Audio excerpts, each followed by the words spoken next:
Kingdom. To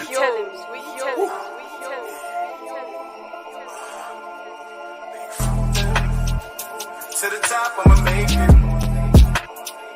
Niggas just can't take it. To the top, I'ma make it. To the top, I'ma make it. To the top, I'ma make it. To the top, I'ma make it. Niggas just can't take it. Yeah. I beg your pardon. I beg your pardon. Man, I fell down to my knees when the law came. Yo, what's good, y'all? We back. What's good? Make sure you guys hit that like button, subscribe. Oh man, this is a painful night. The Nets just lost to the Bucks. Let me shout out the chat real quick, and then we'll get into it. Shout out my Holy King, was good. Tim Ryan, what's up? I'm a lady here, what's up? Peoples Hernandez was good. Anthony Parrish, shout out Anthony Parrish, shout out my Holy King, shout out Luigi, shout out KCP, shout out Saif, was good Saif, Steve Nash was good Steve Nash, Emayo, my Holy King, yo was good, Primax was good, Prod was good, JLZ, Javon Henley was good. Javon. Shout out you guys, man. Love that guy, Javon Carter. Yeah, this first quarter, man, it's crazy because we came into this game, I was expecting to get packed up. I mean, we did get packed up, but I thought we were going to get, like, just from the straight off jump packed up. But we did a good job defensively. We locked in this first half. The Nets had a really good first half. We'll be positive here. I guess we'll be positive. The Nets had a really good first half against this Giannis team. 7 Buck turnovers in that first quarter. The Nets led the Bucks 20-11 with 5 minutes left in the first quarter. Cam Johnson, CJ, was going crazy in that first quarter. Hit his first 2. Mikal had 11. So that first and second quarter were just, when the Nets spread the ball, we were running plays for Mikal. Mikal was coming off the screens, and he was hitting in that midi. He got a couple of isolations in that midi. And then Claxton, we got to shout out Claxton because the dunk, you got to give it up. Claxton was going toe-to-toe with Giannis in his first half. Like, y'all got to give it up to Clax because he did show up in his first half defensively for us and put up a fight against Giannis. I'm just glad he didn't lay down and was like, oh, my God, Giannis is that guy. I mean, he did get dunked on. He did get dunked on, but, I mean, how'd y'all feel about this Giannis versus Clax battle in, like, the first half? You know what? Giannis drops his shoulder every play. You know what's gonna happen, right? As long as Claxton's holding his own at least a little bit, you know what? You'll take that. Get some blocks here and there. Get some stops. You know what? That's all you can really want because at the end of the day, no one can guard Giannis Antetokounmpo. No one can guard him. No one. It doesn't matter. He can drop his shoulder. He will drop his shoulder. Right? You will go flying, and guess what? You will be the one who gets called with a foul. You will. Even though you went flying, so tough, and he dropped his shoulder. Elbowed you right in the face, and guess what? You know what? Bro, you get ejected for that. You get ejected because you got hit. You literally took that big ass fucking Nigerian shoulder in your chest, bro, right in the middle of your fucking chest, bro. And you the one get called for a foul, bro. That's crazy. He was traveling too, and then we go to Nick Claxton's first half, 7.6 rebounds, 3 assists, 3 blocks, 3 steals, plus 16. The Nets were up 62-52 on the Bucks. We were shooting 47%. So everything was going right in this first half. I mean, what you could ask for. Bridges had 18.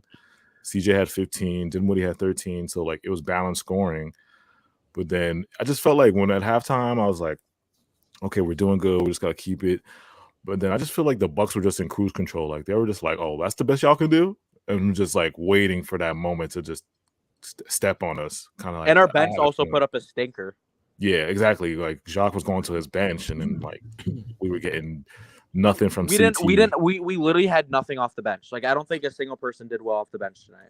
Yeah, nothing from CT. I mean, DFS has been god awful, y'all. DFS. I don't know what's going on with DFS, bro. I don't know. What's going on with DFS, bro? Go ahead. He's literally just missing his shots. Like it's very simple with DFS. He's just missing his shot. Everything else is fine. He's just missing the fuck out of his shots.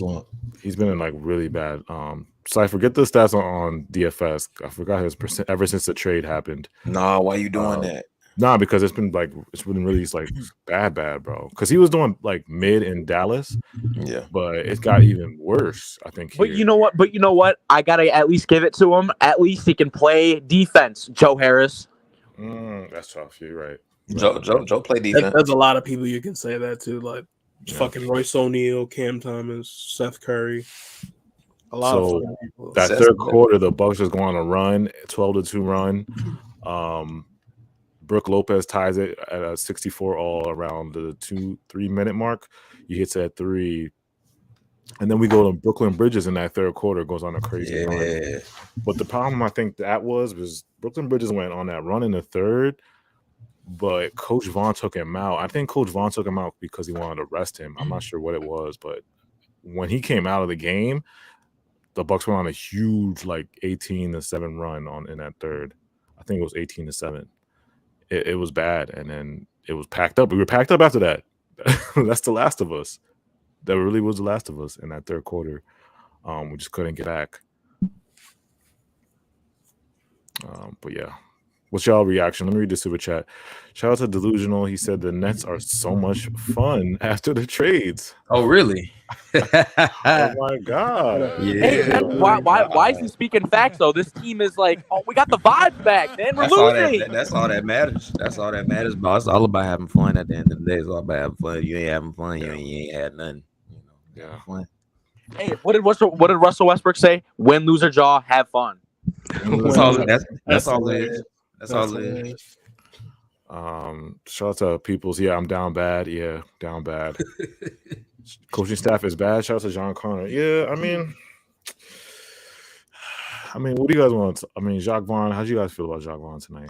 You know what? Honestly, I feel like I don't know. Like all of our bench played so bad to the point where it's like, what can you even do at that point? But there was some rotations where it was like there was no point.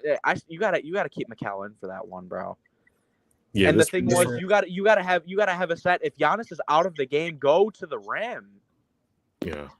We were shooting way too much threes in that third quarter. Like that's what we couldn't score, and we just kept shooting way too many. Nobody was hitting their mid range, and I don't know if that was because Mikal wasn't in, or actually Mikal wasn't. He was shooting threes too.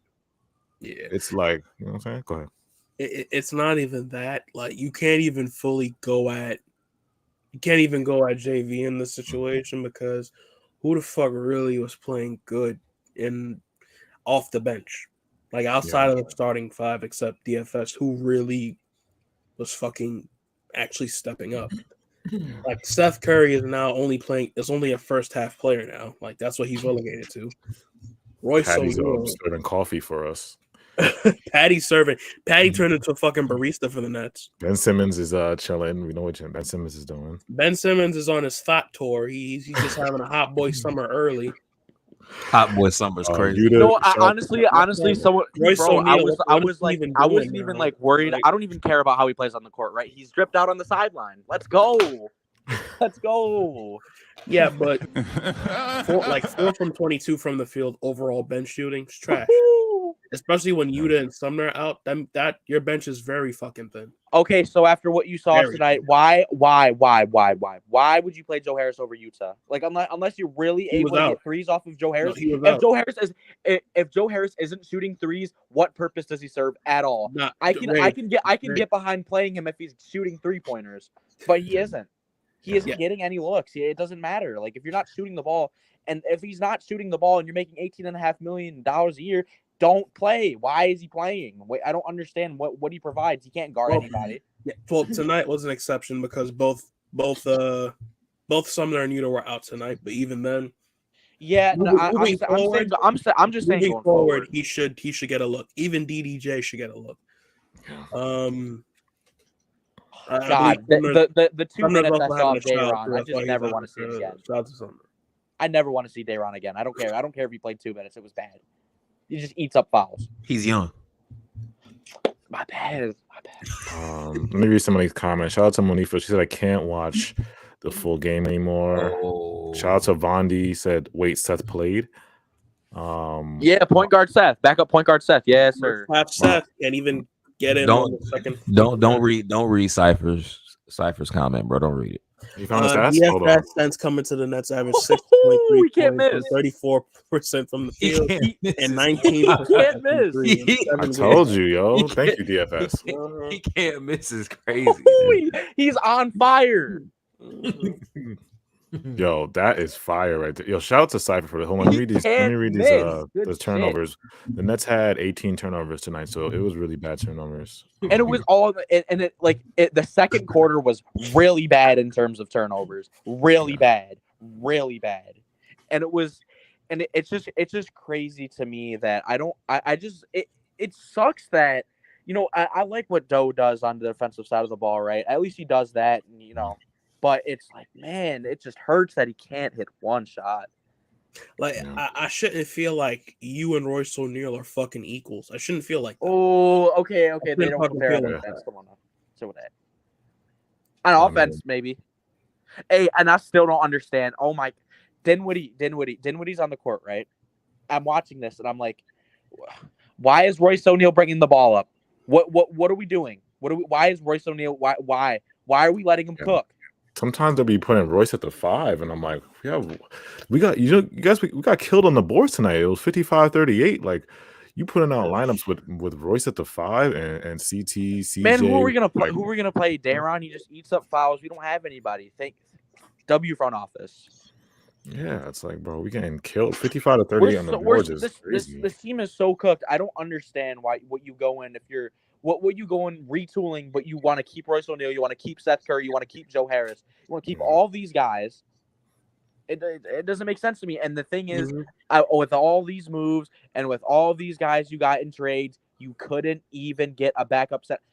When was the last time we had a backup center? An actual backup center. DeAndre Jordan doesn't count. Yeah. He doesn't count. I swear he doesn't. He's so bad. Unbelievable. Let me see what this chat saying. Somebody said, look at the schedule. Ben Kardashian is the man. He is. Look at his drip on the sideline. Balenciaga Ben. Are you talking about Balenciaga Ben? Oh, bro, I can see the earrings from 30 miles away, bro. Oh my goodness, those are so clean. I'm like, who cares about him scoring 2 points when he plays? He has drip. Oh my god. Somebody said Sam Long. Y'all had KD and Irving, couldn't even get a backup center in a trade back. Yeah, it's pain. It's pain, Sam. It's pain. Bro. You don't need to remind us. Stop it. Pain. Please don't ever say their names again, bro. That's depressing, bro. Yep. No, you know what? Don't ever say it, bro. I want to leave, bro. Chill out. You know what our franchise is right now, right? Don't say it. Brooklyn Bridges. Yeah, let's go. Franchise player. Oh my God. W, Sean. You see how the team is, right? We have a direction of what we're gonna do. Clearly, we're not mid as hell. Definitely not mid. Definitely. We didn't. Oh, Julian. 3 losses in a row. That's not mid. I must have forgot. No, our team is actually pretty good because only good teams can lose by 50. 7 out of 10. Right? Unbelievable. You're an NBA team with you have grown men on your team. They are over the age of 18, right? They can almost all drink, right? These are grown men. They have their own houses. They can live for themselves, and they lose by 50. Unbelievable. Grown men. Can't believe this. That's y'all team. Can't believe this is my life. That's y'all coach. That's y'all I can't believe this team. is my life. Bad way. That's definitely y'all owner too. Y'all need to get y'all owner. That's what y'all need to do. Yeah, if you're joining us right now, we are on a 3-game losing streak. Brooklyn Nets just lose to the Bucks. Hit that like button for our pain. Let's talk about Cam Thomas, man, because there's been a lot of Cam Thomas He talk. was asked tonight. Next question. He was asked. No. Damn. I'm sorry. Nah, because you want to know what's true? Yeah. And I'm not even trying to sound like an asshole. We fucking saw this coming. Damn. Like, I mean, let's be honest. Like, let's stop acting like, and it was a good run. We all understand Cam Thomas's potential. Yeah. But let's not act like we didn't have a conversation of, damn, all of our rookies have had a dip. Or damn, all of our rookies are underwhelming. Yeah. Including Cam Thomas. So let's not act like we weren't having these conversations and then just get and I wouldn't say bamboozled, but duped into thinking Cam Thomas is way ahead than where he actually is. Yeah. Yeah, I'll give it Like- to him though. Like obviously he's been scoring. You know, we know what he can do, right? But he's still at the point where, and who knows what he'll end up being. But he's just inconsistent. He's inconsistent because you saw like he was playing good, right? Then we got into the Chicago game and he shot what, like 4 of 18. It was something crazy, bad. But he still had like 20 because he was able to get to the line. But still, I mean, the shooting percentage was horrendous. And Cam Thomas has games like this. Yeah, That's just how he is. And mind you, I want games like this for Cam because hopefully I want him to learn how to figure out other ways to impact the offense outside of trying to put the ball up. Yeah. Like Logic, who was in the lineups when he was just having a stinker? He had shooters. He had people he could have passed to. It was like every time he touched the ball, he just turned it over. Like I hope he learns from that because he has potential. Like good, y'all know his potential, but like it's just come on now, it's crazy. 0 for 6. 0 for 7. Yeah. He's not gonna play like that. That's a little extreme. Though. Yeah, and another thing with Cam Thomas, and obviously he'll get better with it over time, but it's just the shot selection, bro. It's just it'll come, but There's a couple of bad turnovers in that. I think it was like third or fourth. that's also another thing with Cam because sometimes he'll just be too caught up in what he's trying to do that he'll get blitzed, or he'll pass it or have a bad pass, but he'll get blitzed and you won't know what to do, and there's the TO. Yeah. Somebody said, shout to BB. He said Cam foul baits too. He learned from his buddy. Yeah.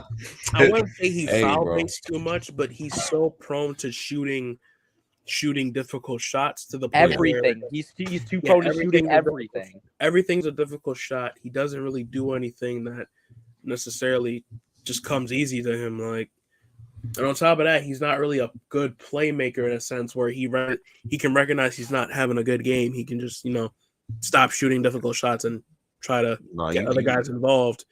If he wants to be a point guard, even as a scoring guard, like learn how to pass the ball. No, you Chubbs, you know that's ISO gang, Cam.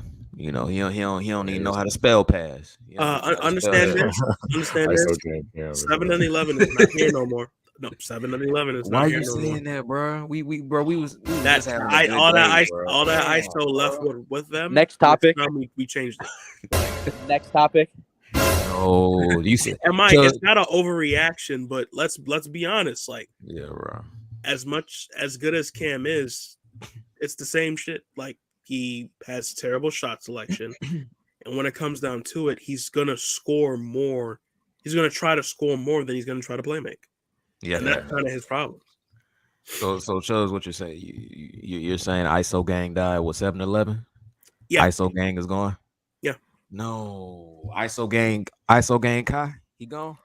Stop Yeah, it. Stop Yeah, it. ISO gang, Stop, it's ISO over. gang Kevin. Stop it. Nope. No. I'm We need done. to- No. Never heard of him. So I'm Don't do done. this. No, No, come back. hey, can we talk about how this team is just the Raptors 2.0 minus the superstar? No. Oh my god. Yeah. It's like we're this. I don't know. AJ, Let me read the chat, I'm the telling you, comments. if you watch the Raptors at least a little bit, all these guys, right, shooting threes but can't do it. I mean, Yeah. we were hitting earlier. We were hitting early in the game, but Hell this no. team, we've had a consistent stretch of doing it. We were bound to eventually start. Bro, losing a why little bit of did Brooklyn Bridges fail? Like, I mean, he was supposed to be the guy. So the Brooklyn Bridges. Let's go. Brooklyn Bridges, bro. Like, This team is such a Yo, good you know what's spot 'cause our crazy? best player is Brooklyn Bridges, dude. Yeah, let's really look at it like this. Mhm. Who is our first option? Brooklyn Brooklyn, Bridges. it's Mikal Let me Bridges. know in the chat. Let's put it. Are y'all sure? Put the poll up. Put the poll up right now, because Because last time I checked, it's either Dinwiddie always getting the ball in the Cam? prime, or Cam. Yeah, So, like, yeah. No, I was who- gonna say who or is our Dinwiddie. go-to guy? All right, who was our first? You know what I'm option? saying? Like, This is and a I'm not question. saying I don't say who's our number one when it's like, oh, who can score the most points? Who is generally, put the ball in his hands when we need it? Who's the first? Who's the second? And who's the third? It's tough because all three of those guys, like, we don't have no number. It's just every game is different. It's weird, and no one really comes up and takes that role. You got Yeah, bro. another team. We're in another situation where you never know what you're gonna get. You never Yeah. know. You never know. You can't possibly know because as Mikal's a great player and he's getting better and better and better and better. But the thing is, he's still not at that point where you can rely on him to be a first option every game. Yeah. Because he's gonna have his off nights, and it's gonna happen. But because there's some games where you don't even feel like his presence. I forgot to put CT in the poll, but y'all know what I meant. I put Cam. Make sure I vote in the poll. Who was our first option? I see a lot of people in the chat saying Bridges. Shout out to Cypher. He said Bridges, 23 points on 53% from the field. I think with Mikal, it's like we were running plays for him in that third quarter, but in that fourth quarter, it was just he kind of again we were settling for threes.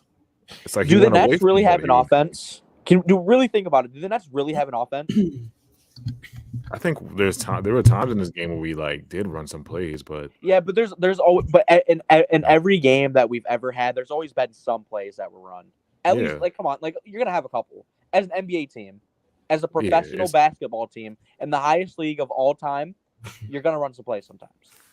It's just that when we get hit with the Bucks run, and then we trying to counter with just a bunch of threes, and that's not gonna work. You gotta mix it up. We're not even a great 3-point shooting team. Why are we going to the 3-point? We're literally the Raptors 2.0. We're literally that's what this team is right now. I'm just saying it comes back. Who the fuck is the first option? Yeah. When the team goes on a run, you usually go to your go-to guy. When 7 was here, you knew that ball was going to his hand. When 11 was here, you knew that ball was going to his hands. Apparently, Bridges is the number one option for this team. Why the hell did he not get the ball when we were going on a run? Exactly. Last time I checked, he only got one shot and he made it. So why the fuck did he not get the ball again? Doesn't every team have a guy that's going to be if you're the opposing team, right? Every team is going to be oh, there's that. Well, we know who's going to get the ball. Well, you never know with this team. You don't. You can't possibly know right now. On every team, there's going to be that guy who's going to be who's going to be the guy when it comes to late game stretches. There's going to be the guy on every single NBA team besides the Brooklyn Nets. Shout out to Seven Bruce. He said we don't run plays when we need to. I'm a lady said Nets a horrible basketball team. Is that Martin? Shanae. Yeah. Shanae. Wow. Shout out to Nick said JV is nothing more than Nash 2.0. And he's a fucking black Nash. The fuck? And we extended him till I get out of college. That's great. Al Max, he said the Bucks seem pretty good. They might make the playoffs. Shout out to Al Mac. Yeah, they might make the playoffs. They're pretty good. Honestly, I don't think the 15-game winning streak in first seed is enough.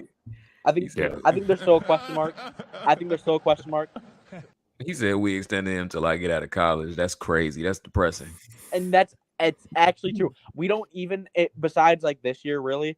We don't even own our own pick until he's off the books. We don't even own our own pick. We own Phoenix.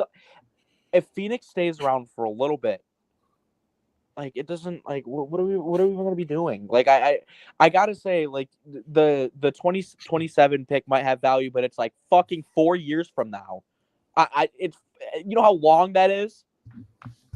Yeah, bro, that's 20. Yeah, I can't even think that far, bro. That's too far, bro. How do teams prepare that far in the future? You're wait, a 2027 pick? Let's go. We're getting that. And they're happy about it too. Shout out to They're proud. Vaughn didn't do no adjustments in the fourth. Yeah, the fourth, like I said, the fourth quarter lineup, I was confused. I mean, Mikal, Clax, Royce, CT, CJ, and then we go into that third. I'm Royce was getting a ton of minutes tonight. I don't think, but it's hard because Yuta was hurt, and then Seth is not doing. I mean, Seth, I guess, is out of the rotation, but it was just tough, bro. Like I said, this Bucks team is. I wasn't expecting to win this game, honestly. So I really thought that they was going. I thought they was going to do worse, bro. Yeah, me too. I thought it was going to be a lot worse. I thought they was going to penetrate us or some shit like that. Yeah. Make us sell the team and shit like that. We're going to have to sell the team. We're going to have to, going to have to trade everybody, blow it up again after you already blew it up. I was blow it up again. V2. He's going to have to V2 is crazy. V2 blow it up 2.0.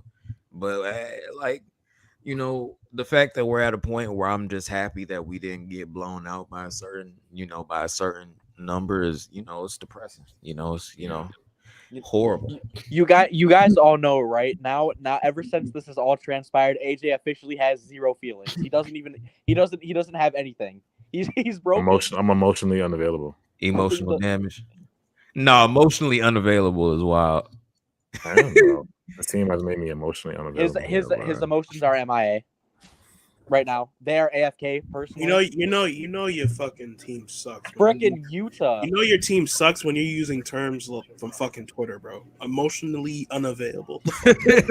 Nothing. That's what they got us, bro. That's what they got us at right now. Nothing that completely describes. Album, bro. That sounds like a status, bro. That sounds like a status. Nothing that perfectly describes AJ's feelings more than the Lil Durk meme, dude. Did somebody say emotionally unavailable? That's what AJ said. He said he's emotionally dude, I'm sitting here because I'm cooking my kids dinner and I'm listening to Brandon and them. Like, I always kind of help them co-host, but I'm listening to, I haven't even spoke yet, right? Like, I didn't even speak, but I'm listening to everything they're saying, and I'm just like, I don't give a fuck. I don't care. There's nothing that anybody can say right now that is I just I'm sorry. There's nothing you can tell me right now that would get me excited for the Nets the rest of the season. Right? That's where I'm at. Cause it's bro, I love how you keep it so real, Say. That's hilarious. Dude, I'm sorry, bro. I love this team, but right now, dude, I am. It is so tough to find anything. I'm not even excited about the players we got right now. Yeah. I know McCall's nice. I know I like Cam. I do like them, but I'm bro, I'm just not. It's you. We went from second in the East with potential. That's crazy. To this. Oh, Brooklyn Bridge. You don't know, and it's and you're asking me to be excited? You're asking me to be. Josiah said Brooklyn loves this team. Oh yeah, bro. Brooklyn Bridges. Hey, Saint, did you forget we have the vibes back? We do. Oh, we're losing again. We lost some. We did lose some things, but one thing we do have the vibes. So dude, and Almac, what was on the menu? I made my kids some pasta with turkey and shit like that. Yeah. Oh, it was turkey burger and some nice cheese sauce. Oh, it was good. It's good. But anyways, no, I mean, dude, put turkey in the pasta. Way more excited. Sounds way more excited than the fucking Brooklyn Nets, dude. It's so hard to get excited to even want to break down what you saw. It's then you start looking at oh, well, they'll get it together, and then I'm well, fuck. They gave Coach Vaughn 3 fucking contracts extensions in a month. And then I'm fuck. And then I see the rotations this guy puts out. And then I'm beautiful. It's an adjustment period, bro. It's an adjustment period. You got to go from we were the best team in the league for. Bro, it's an adjustment to being shit. Yeah, bro. To go from I don't understand anyone who really doesn't like this team because Brooklyn Bridges. I'm also with this guy right here. Let me post it up there. I'm with him. I'm tired of. That's the other thing.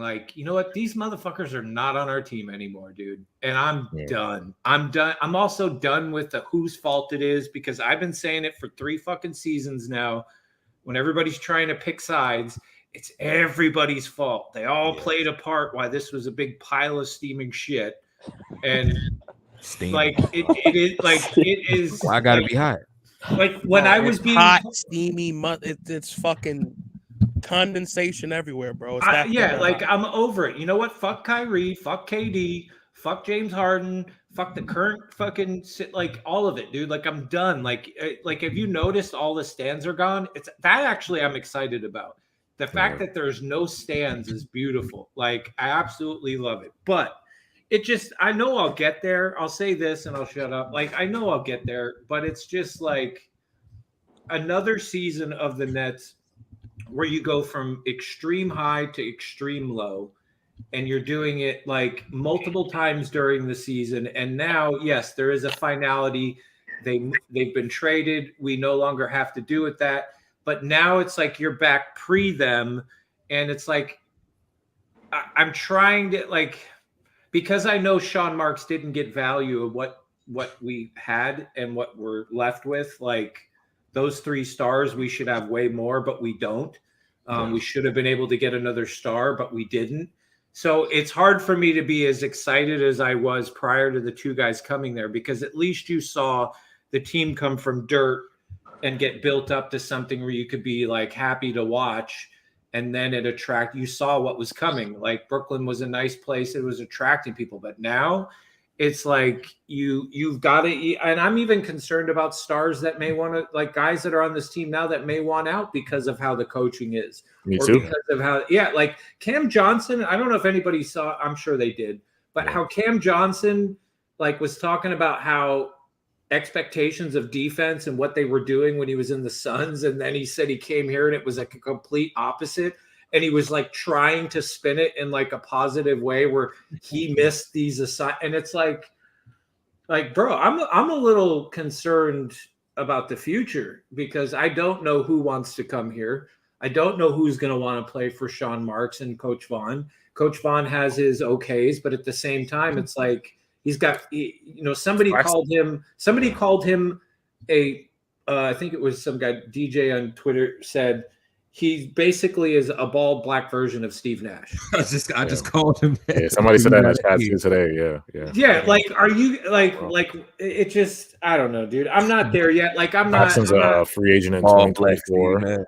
Well, I don't even know. We don't even know if Cam Thomas wants to stay here. So Cam Thomas and Claxton is supposed to be our future. It's like we don't even know if they want to stay here. What if Claxton wants to leave in 2024? Like, I'm with you. I don't have any expectations of winning any of these games, and that's not even why I'm like. Talking the way I am, because I know the L's are coming, right? Tomorrow there's an L. The next game will probably be an L. Like that. It is what it is. Like I think we might squeak one out here and there. Let me ask you this, because I saw this on Twitter. Like somebody said it's tank season for us because we have our own pick this year. It's just a swap with Houston. So we basically should tank to get we got to be better, but you know what I'm talking about. We got to tank. Listen, are we going to be as bad as Houston? No. Yeah, exactly. So I don't think even Houston is statistically impossible though. Just enough to be right there, like to be in the. Hey, I'm all for it, dude. Like you're telling me that, like, if this is what we're gonna get right here, because you saw tonight. Let me know in the chat also. Coaching helped us lose this game, and then also at the same time, like even down the fourth quarter, we had a moment to actually get back in the game. But every time he went down, somebody took a 3 and missed it. And it was like there was no driving to the basket. There was no trying to get a mid-range. Like we had a moment where the Bucks like said, here's an opening. And there was like 5-6 possessions where we got great stops or they just missed a shot and we went down. Like we don't have a number one. And I'm sorry. I don't care what anybody says. Cam Thomas is not a number one. McCall is probably our best number one. Cam Johnson is not a number one. Like we don't have that guy that you could rely on to get a shot when it mattered. We just all these guys are going to go hot and cold and they're going to be spotty at best. And that's just the reality. And every once in a while you'll get a guy like McCall that will come in and give you 40 points, but that's going to be something we rarely see in comparison to before. So you're going to get these like close mid games. These guys are going to tire out a little bit. They're not going to be consistent. So for me, I'm all for up in that lottery pick. I mean, because this is a great fucking draft. Like if you're going to, I wouldn't say it's a generational draft coming up right now. Like why not? Like especially if Houston's not going to take your pick. Like go for it. Drop some. Like just try anything at this point. I don't care. I mean, this season's a wash. Like I'm not even convinced we're getting in the play. Like we're close to, in my opinion, we could easily drop out of the play if we keep playing the way we are. Oh yeah, if we keep tanking. Yeah, shout out to Almac, Ben Kardashian, Tank Commander. Shout out to Cypher. We should tank. Commander is crazy. Tank Commander. Take Commander. Yeah, we can still get a lottery pick. funny, Yes. We can still get a lottery pick. Yes. There's So no yeah, way it's there's no way any fan of this team wants to see this team in a 7-game series. No, I don't want to see it. Please, just get me to the offseason. Yeah. End it. The Yeah, universe. I'm actually with Rage on that. Like, I don't even care. I don't even want to be in the playoffs. I don't even care. Shout out to Nick. He I said just that's what I use said. JV is Nash 2.0. Whatever happened to Udoga? You talking about Yeah. Ustroka? Yeah, man. I don't know, man. We had Udoka. I thought we had him, but this Bro, organization. Drop out the playoffs, bro. The When's the last universe time- is going to match us up with the Knicks, bro. Just drop When's out the last playoffs. time an organization made an interim coach the head coach and then gave him 2 contract extensions in the same? And don't forget, passed on him twice before. And passed on him twice. And thought All that- we do as Nets and fans. that's the man to lead us into the Yeah. future. All we do as Nets fans is get punched in the nuts repeatedly every year of every day of every month. You're still on. Rage, Every you single say day we that. get punched in the nuts. A nice good fucking rip, dude. Every time. It doesn't matter what. Every single decision, it fucks us.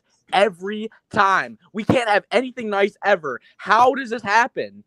You can't even tell. No team has fell apart as quick as we have with the talent we had. And the thing is, you're telling me you got back all these guys for the fucking guys we had? Are you kidding me? Are you kidding me? What made you think, oh yeah, Jacques Vaughn's the coach for the future? What made you think that? I mean, we didn't even go. We haven't even went half a season with this guy yet. Have you met Sean Marks yet? I'm done, dude. This is terrible. I mean, bro, like what we got back in total for those 3 superstars are like in totality, it's fucked up. But I mean, bro, you gotta get down on your knees and pray and be thankful that we did get Ben Simmons. So I knew you were at the going end to of say the day, some you stupid know, ass shit. we could at least be thankful for that. Yeah, at least we have the luxury of having Ben fucking Simmons. I'm at a loss for words tonight. I mean, but Honestly, think- I AJ, think- you're always at a loss for words. Come on, now. You're always at a loss for words. I This team think sucks. I think this is one of those things where you just like, I at least for me, like I'm doing the best to just completely. I have zero expectations, right? Like as soon as you made those trades, that just immediately for me it was done. So I'm trying to get myself to a point where I'm like looking at.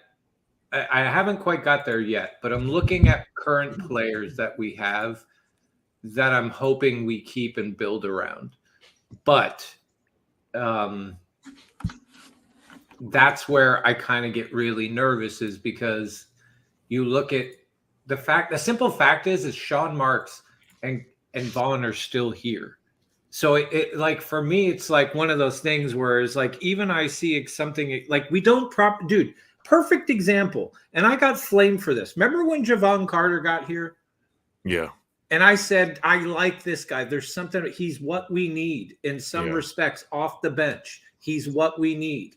Because I saw they don't know how to use fucking players. Like this team does not know how to use players. Why is it that every time a player leaves this team, they generally get better, especially role players, right? You look at Javon Carter. He is the type of player he's playing this year the way, I mean, since he went to the Bucks, he's playing like I thought he would when he got here. But this team doesn't know how to use players or put them in their right position. Like you just saw that right there, that shot by McCall. How great is Cam Johnson and McCall in mid-range?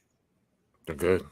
Do you see them running any plays to get them off a curl in mid-range to get an easy shot? No, they have to dribble off of that, create their own, get to their own mid-range spot and shoot it. Like this coaching staff and this front office have zero idea how to really use players and put them in their position. You had KD for fuck's sakes, and you couldn't even do it. Yeah. Like that. Those are the things where as much as I like some of these players and I look at this, but I look at the system and I look at Sean Marks, it's like you're bringing in people to fit what? Like, and our player development is not good either. No, it's dropped way off the map. At one point, it was great. Yeah. So it like those are the things where I have this like double-sided where I look at things, players, what they can bring, and I get excited. But then once I see them put into the system and who that Sean Marks goes and gets, it completely wipes it away. So it's like, no, Jaren Carter, tell me Javon Carter is not playing good. Tell me he hit us with a dagger Also, tonight, too. it's not even just Javon Carter. You remember he hit us with a dagger tonight? Tell me Javon Javon Carter, they're using Javon Carter the correct way. I'm not saying Javon Carter is a superstar or he's amazing, but tell me the Bucks don't know how to use role players to their best ability. And why do they perform? Look at teams like the Bucks. Look at teams like the Warriors. Look at some of these top teams. Look at the Celtics. They get these role players and they know how to fucking use them and get the most out of them. That's my point. We don't. Javon Carter could do what he's doing for the Bucks if we had a competent system. That's what it's not a matter of JR whether he's irrelevant.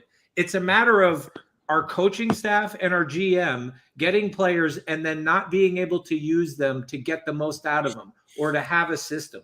You could even adequately run superstars in your system, let alone, and I'm sorry, Richard Soma, same thing. Javon Carter, Bruce Brown, Jeff Green, like there's a reason why these guys go to other teams and get better. That's all I'm saying. I'm not saying Javon Carter is a superstar.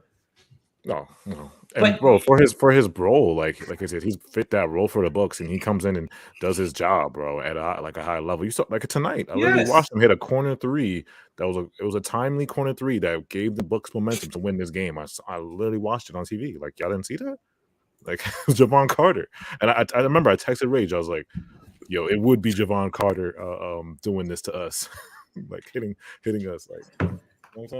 I guess that's just that's the end of my rant. Like that's where I'm at, bro. It's just like it's so tough to. It's one thing to have superstars and have the current coach and have this current GM, right? Because those stars can kind of give you those wins despite the boneheadedness of the organization. But when you put good players, average players, just under being potentially, I don't even want to use the word star at this point. It puts it in a different category. Like you can't get away with those, like playing the way the team plays, running the plays that you do or lack thereof, or the shitty rotations. You can't squeak out a win because you don't have one of those players anymore that can pretty much rise above anything and get you the bucket when you need. And also raise the floor of everybody too. Yeah, exactly. Yeah. I mean, look at Royce O'Neal. I mean, Royce O'Neal already struggled anyways, but that dude's like fallen off a map. You've even, as great as Claxton is defensively, you've watched him offensively be a different player. He's going through it. He's now got to find his own create path for himself. Offensively. He got to create himself now. There were a couple possessions tonight he did. Shout out to Syfe, he was backing you up. He said Carter averaged 23 minutes per game for the Bucks. He's a key rotation player. Shout out to Christian. He said I might be a little biased as a Gamecock fan, but I like is that? GG Jackson on this team. Is that Arkansas? Is that Arkansas? That's college. Is that Arkansas? I believe. I think that's South Carolina. Isn't that South Carolina? It is South Carolina. It is South Carolina, right? Ooh, I don't know. I think they don't even sound right for real, bro. Drop a nuke on it, bro. That shit crazy. Wait, what you? Julian's just thrown off by the word. He's thrown off by the word cock and Gamecock. Gamecock together as one as a word. Yeah, no, that's a bird, Julian. It's actually a name of a team. Yeah, it's part of a GG Jackson on his team. South Carolina Gamecocks or something. His lack of feel for the game is concerning, but his upside is real. Hey, South Carolina. This is my thing, and I'll say this. This is probably the most balanced take on everything. We have to be patient with what's going on here. We may not like it. We may just be like, yo, this isn't fair as fans. But unfortunately, we have to kind of just see how this plays out. Because at the end of the day, we can say, oh, we have the picks to trade for a star. But just as much as we can just probably trade one of Cam, CJ, or Mikal and just straight up go into tanking mode. But Chubbs, can I push back on that? Like where I do agree with you 100%. This team is still figuring it out. They're all fairly new. Mm-hmm. Does it not, like, even with that, does it not bother you that the same problem that helped contribute to why things also fell apart is still here? Oh, it bothers the shit. And they're gonna like it reattempt bothers the to shit out of me. But unfortunately, there's only so much we can do outside of protesting with our dollar and just not doing that. But even then, we know that's just fucking pipe dreams. Like, come on now. Yeah. But I know. more so this offseason, we really have to, really have to answer this question. What the fuck do we want to be?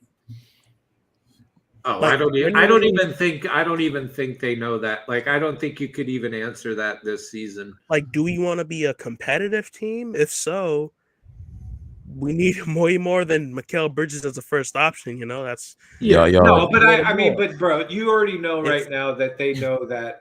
I mean, what you see right now on the floor, I guarantee you, is going to look completely different next season. No doubt, but at the same time, yeah, you couldn't even assess what you think this team just would as be much. right now. We could just put our hands up and say, "Fuck it, we're just gonna tank." Y'all remember the Notebook, the movie, when he was asking Rachel McAdams, he was asking her what do she want? Remember that? Yeah, that's us. And now, do we get a crying in? Do we get a crying in the rain scene too? Or I don't know. That? How you say that? How'd you say that? That's what she said. He asked her like 10 times. She didn't say shit. And 10 times, I don't know. But for the most part, this offseason, it's not necessarily important, but we need to figure out what the fuck we gotta do or what we're gonna do.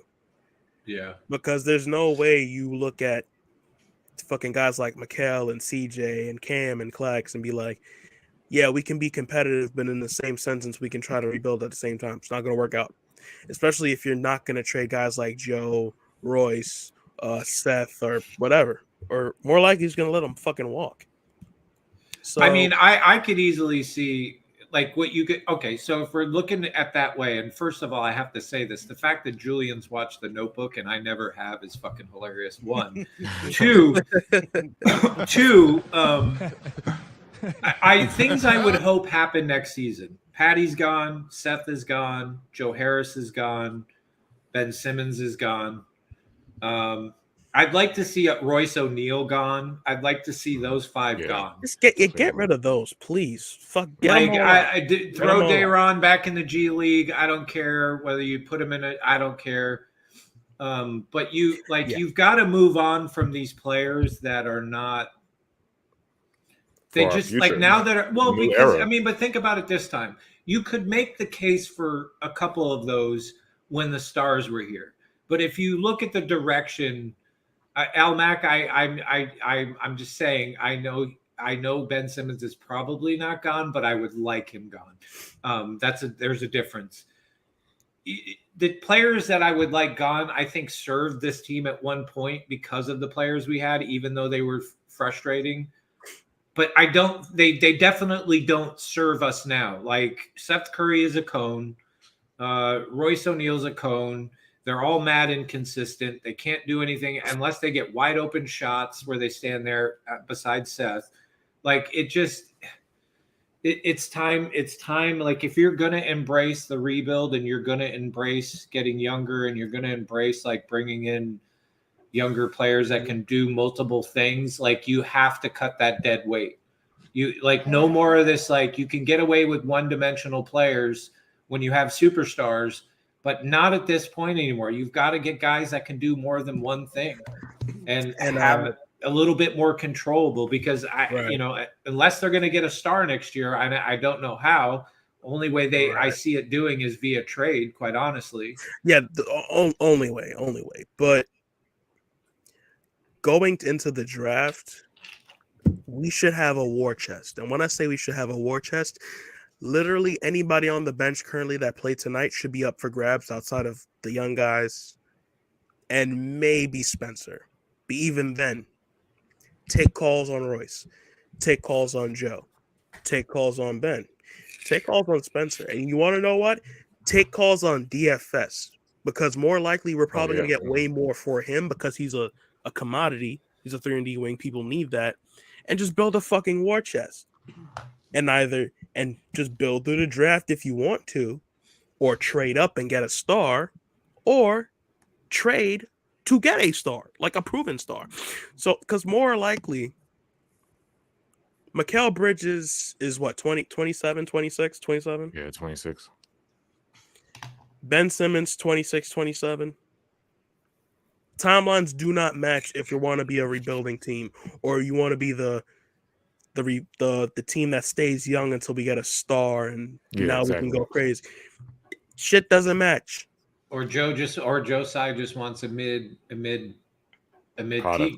And it doesn't even make sense either because of what we saw, right? We saw at the deadline that there was reportedly 2 first-rounders for DFS on the table and 4 for Mikal, but you didn't take them. What does that mean? Like, obviously, you can have a different approach coming into the like draft in the offseason. So, are you gonna try a trade for a star, or are you just gonna draft Ryan Rupert and call it a fucking night? What are we doing here?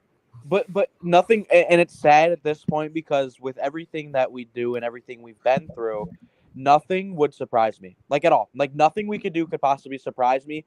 Although I think if you stay with the guys you have and you just draft with the picks you have is fucking stupid, I could see it happening. Well, right? and this is why, in my personal opinion, I think you either trade up or you trade your picks, right? That's what I'm saying, because it's like you have your pick for this year, right? But then you don't have your pick at all.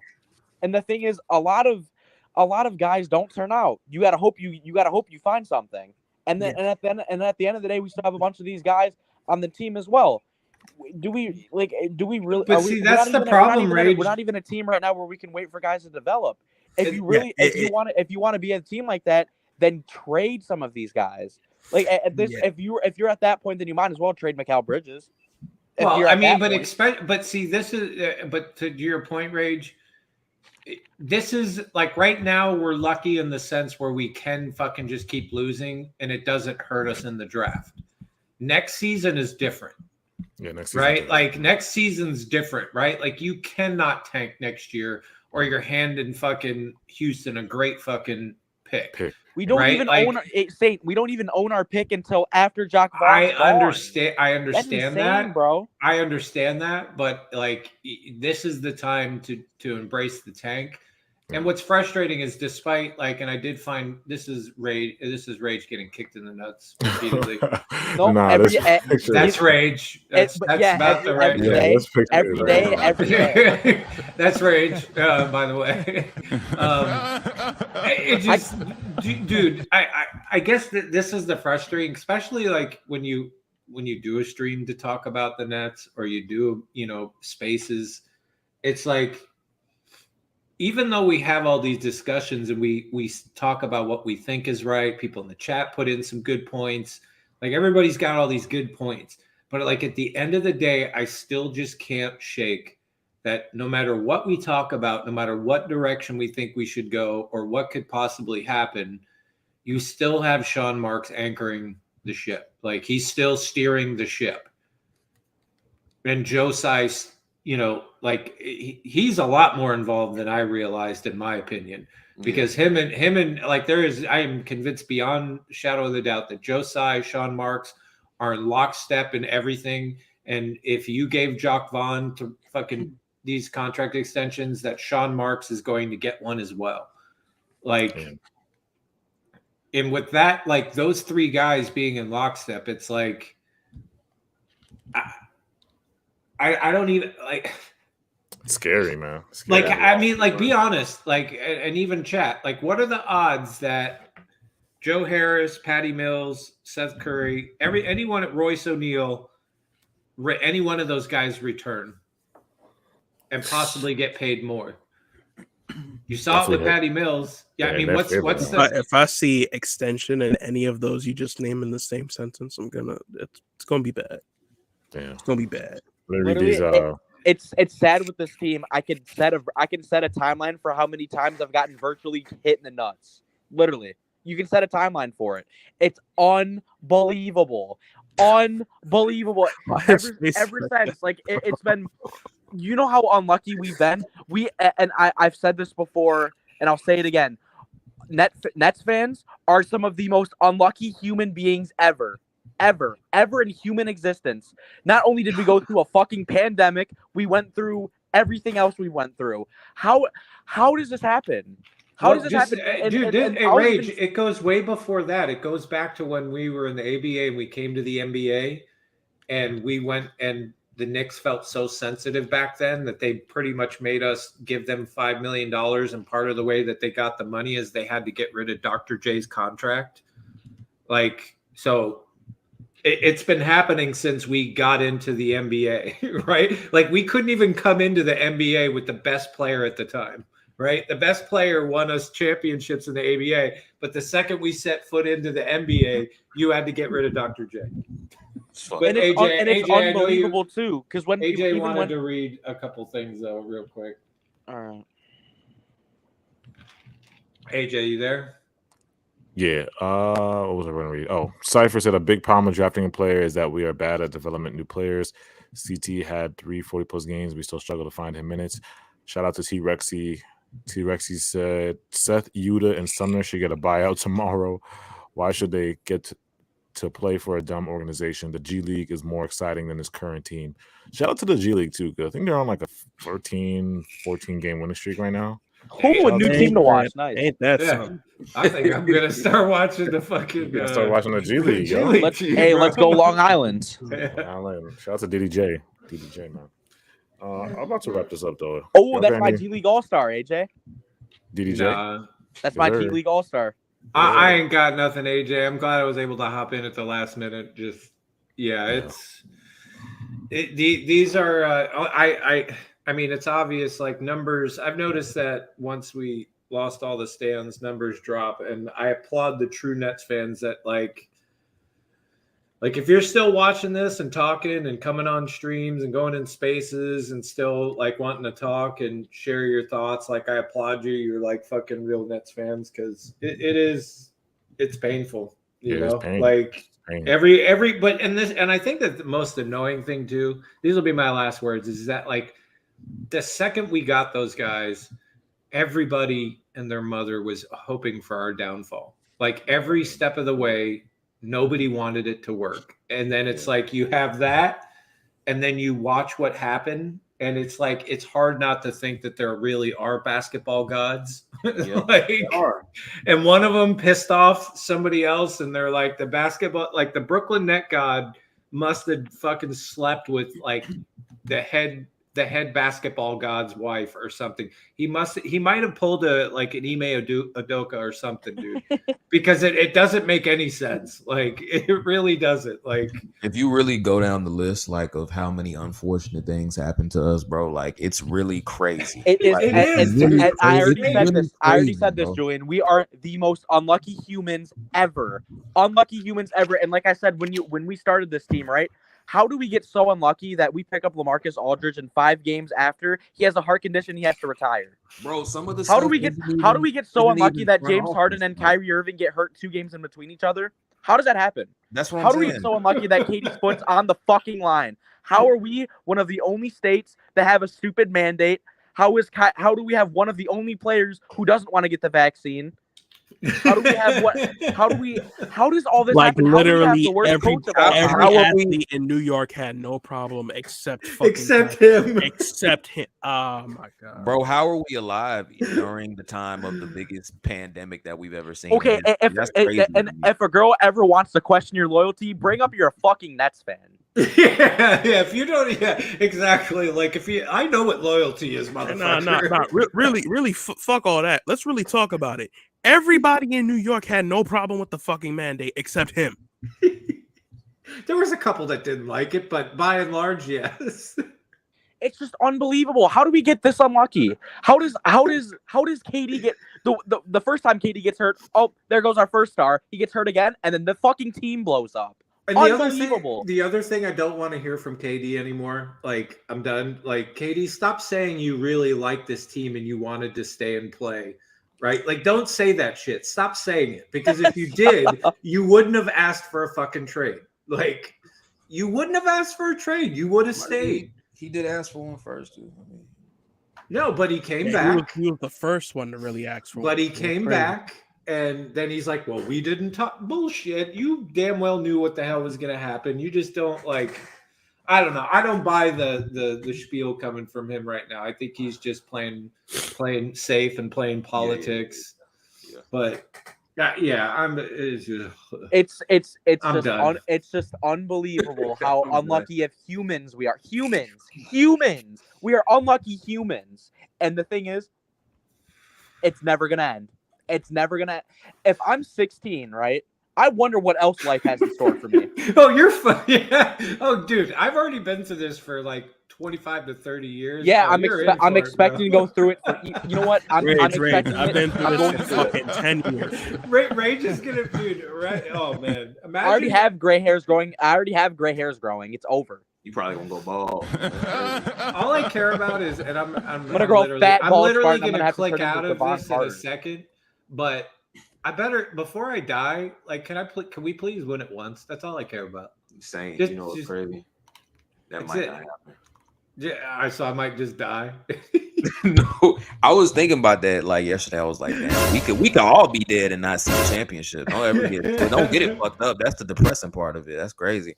And the thing, and it's not over. It's not. Say, I feel really bad for you because guess what? You've been. How are you alive? Come on. I'm not that old, bro. No. But you've been watching for what, like 2-3 decades?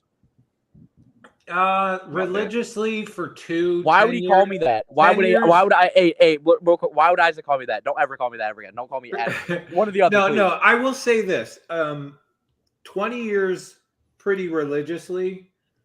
But like the first 10 years was more of like I chose them as my team, but like I grew up with Michael Jordan. I grew up with all these other teams. I wasn't like fully invested. So I watched a lot of other teams. And then I started moving back and forth. So I didn't get to quite. And that's the thing. When I moved to the West Coast from back east, they didn't have fucking all the abilities to watch every game. It was like you only got to see your team once in a fucking blue moon. And the New Jersey Nets were not primetime television when I was growing up. It's not like it is today where you can fucking buy your team season, right? Like, so you watched what was on TV. Like, that's pretty much what it was. Like, either you went to the stadium all the time and had tickets. It was different. So you really watched whatever basketball team on. Yes, B, I'm from Jersey. I was born and raised in Jersey. But I moved out of there and back and forth. So when I lived there, it was great. I got to see a ton of Nets games. But when I moved away and was in California or Arizona, it was like impossible to see Nets games. So, but I don't know. I'm out of here. I love y'all. Love the chat. You guys have a good night. And we'll be back tomorrow. Man. We will? Yeah, it's a Knicks game. Oh, we played the Knicks. It's over. Shit. Yeah. I'm not coming up. You crazy as hell. You crazy. Got me fucked up. Later, yo. All right, son. I feel like sometimes I watch these games, right? And I'm like, I could have used a fucking nap. I did not need to watch this tonight. I could have done anything else. That's great.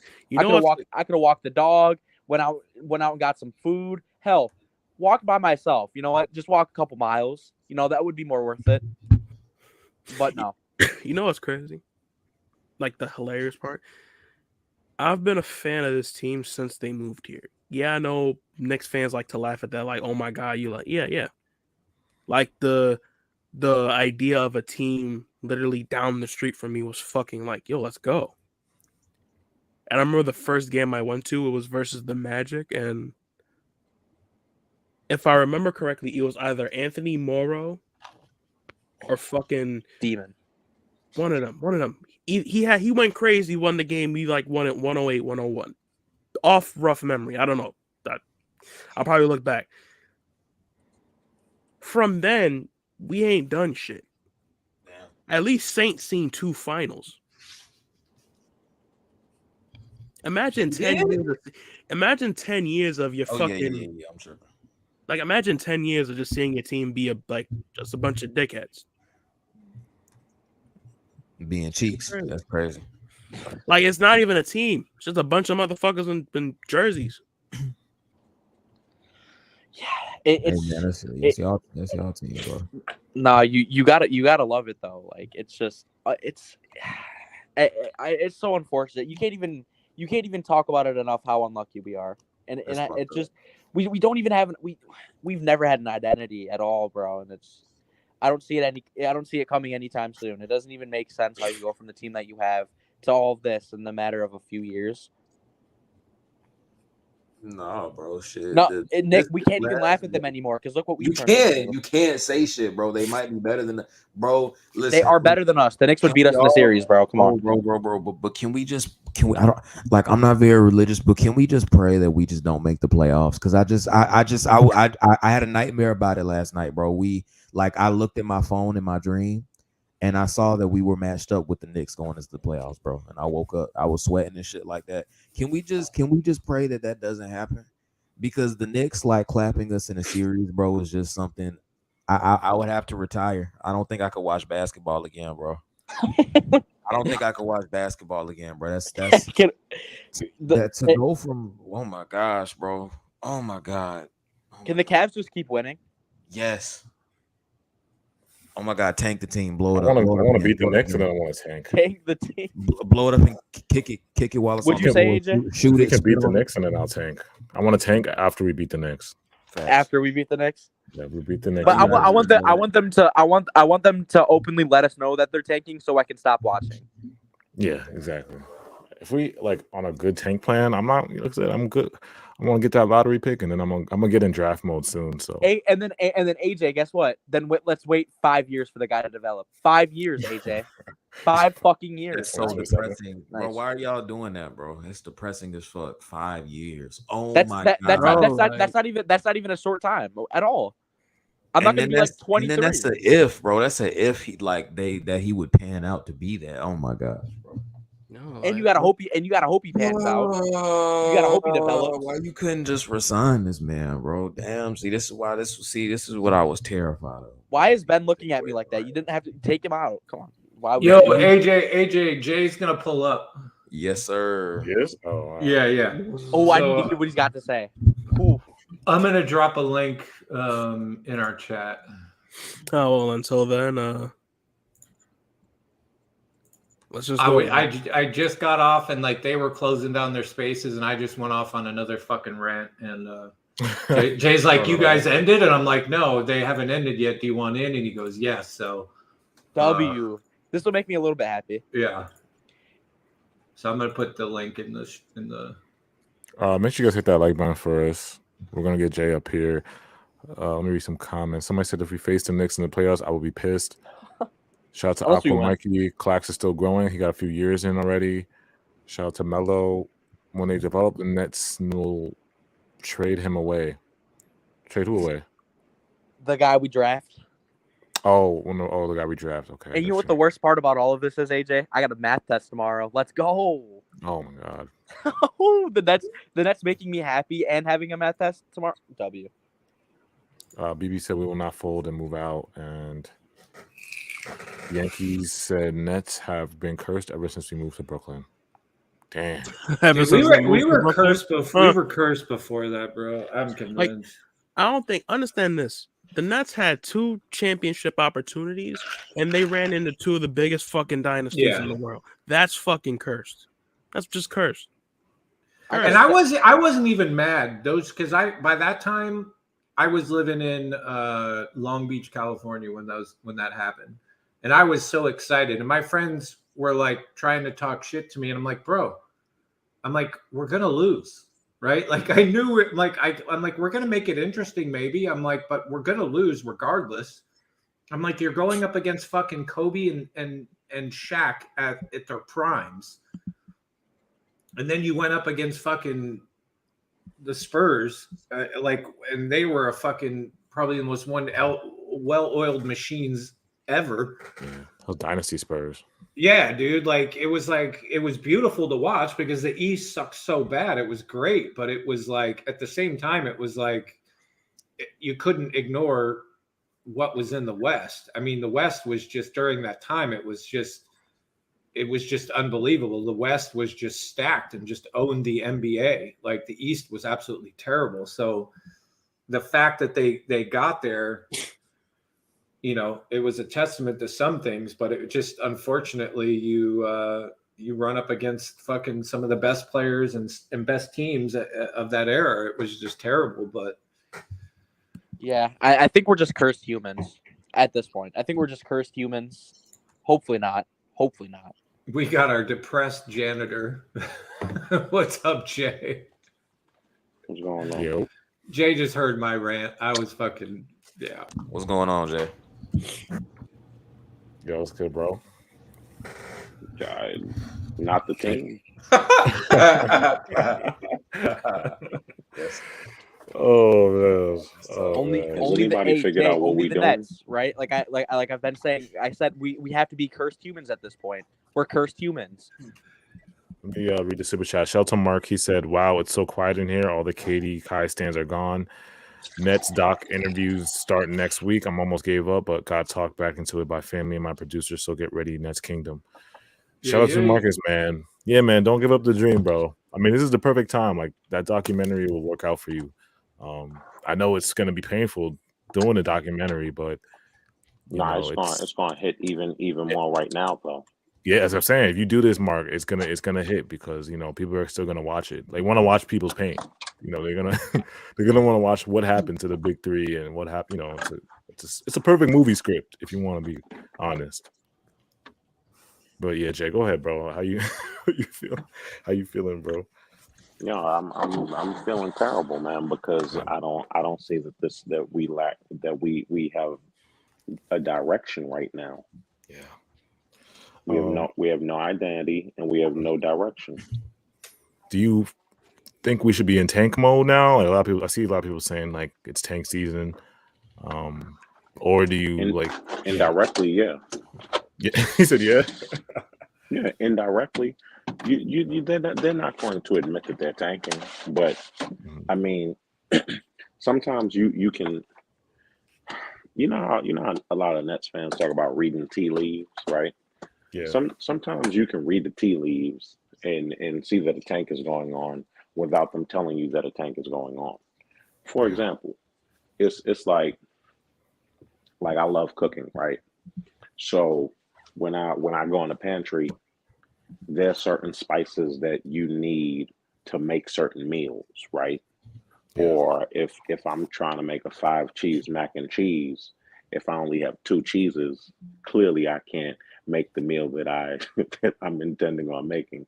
Yeah. Why do I use that? Why do I use that analogy? Well, Coach Vaughn is not given a full list of ingredients, and he's being asked to make a masterpiece. Oh yeah. Like seriously, people, walk with me. On a few different occasions tonight, wasn't Clack subbed out the game? Yeah. Yeah. For Royce O'Neal. I was wondering about that. Why is Royce getting so many minutes in the fourth? But wasn't somebody in Spaces said Royce was a minus 20 something tonight? Oh my god. He was atrocious. But no, the reason why I bring that up is because you look at who Coach Vaughn has to work with. When you're subbing out Clax, who's I'm gonna frame it and say our only center, but Clax is not a center. We are a team of forwards and guards. Our team has nothing but forwards and guards. And if anybody feels different, I don't know how you can, but feel how you want to feel. Nicholas Claxton is not a center. No, he's a power forward.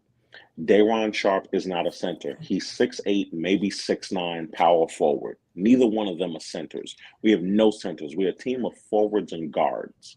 Yeah. The idea that Day'Ron was horrendous tonight, but again, I don't want to come down on him because he's not ready to be a contributor on an NBA team that's supposed to be a contender.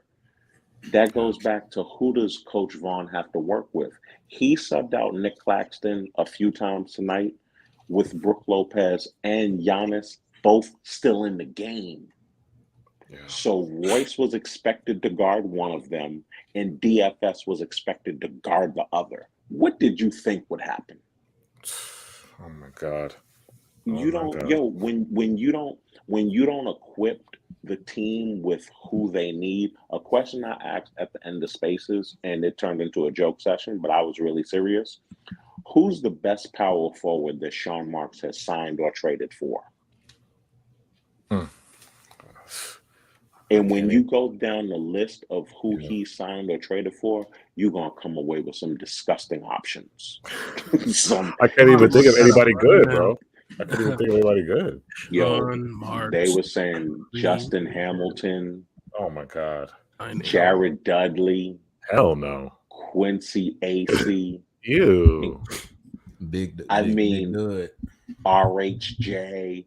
It's like, what exactly are we doing, yo? There's somebody said Blake Griffin in the chat. Blake Griffin. Hilarious. No, but Archie like, fucking Goodwin. Jesus Christ.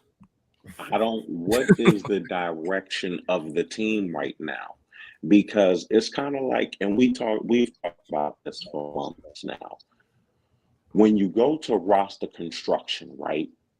What exactly are you looking for? Now, for everybody who's saying I keep on Sean Marks, let's talk about the center, right?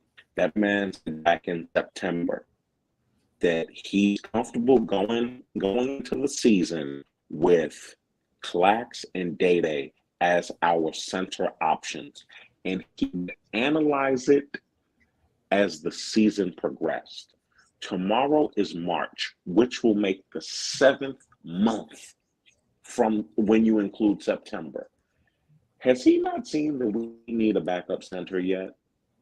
Has there not been enough evidence that we need a backup center? Still hasn't got us one. To the effect that Coach Vaughn said Yuta is our backup center. Has Yuta ever played center in the NBA before? Nope. Never have. Nope. Never. So how's he our backup center? Nerlens Noel was just bought out. It's like every time there's a backup center, like really right there, it was just he doesn't do anything. Question: when was the last backup center we had? And like I said before, don't say DeAndre Jordan. I was just about to say DeAndre. Wait, bro, why not, bro? That's DeAndre Jordan, bro. Watch out. But hold on, did we forget? He was playing bad, and guess what? He was starting over Jared Allen for what? Oh God. Nah, DeAndre Jordan's a legitimate backup center, bro. Y'all got to stop disrespecting him, bro. So he's a legitimate on 2K, maybe. No, y'all remember that one time? Fucking cheerleader now. Y'all remember that one time when he was on here? He had got that rebound. Yeah, stop playing with him. Shout out to Melo. Aiden was right there. The other GMs don't respect Marks. That's what he said. Oh shit, Aiden was right there, bro. Yeah, I would really just like to know what direction are they going?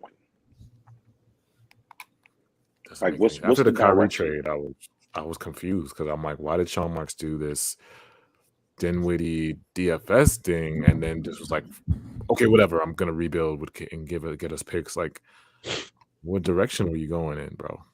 But that and I'm not one to harp on Kyrie and KD because they're no longer on the Nets, so I don't give my energy to them like that anymore. One thing that comes away, because with people, a lot of people have said, well, once you got rid of Kyrie, you could have just told KD to stay, right? There's a reality that a lot of fans don't necessarily want to come to grips with, right? Because in the KD trade, we got Mikal, we got Cam Johnson, right? Never mind the picks that we got, right? We got those two. Let's say KD is not traded. Has KD played since he's been traded? No. So he wouldn't have played for us either. If you just subtract Kyrie, remember, no KD. You subtract Kyrie, insert Spencer Dinwiddie and DFS onto the team. How many games would we have won between now and then? Remember, KD ain't playing. Oh my Would God. we have won a game? No, I think we probably would have been over. We would. So we're going to argue that we would have won no games, right? Yeah. When KD came back from injury, just like last year, wouldn't he have been fighting to make the play-in just like last year? Yeah. Exact And same spot. you know what the difference would have been this year? He wouldn't have been doing it with Kyrie. Yeah. So Spencer Dinwiddie in DFS, and he would have been doing Royce. Spencer Dinwiddie in DFS. It would be even What the worse. hell did you think? It would be even worse. What did you think our prospects were had we not traded KD? And the East was even the East is even better than The East. That's another thing. That's why I would like to be clear on what direction are we going.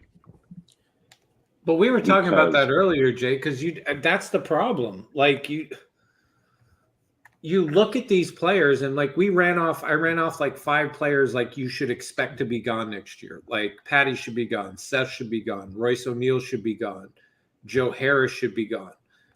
I don't care what people say. You can have your feelings or one way or the other, whether you think he's or gone, but like Ben Simmons should be gone, right? Like those are at least 5 players that I could say should be gone.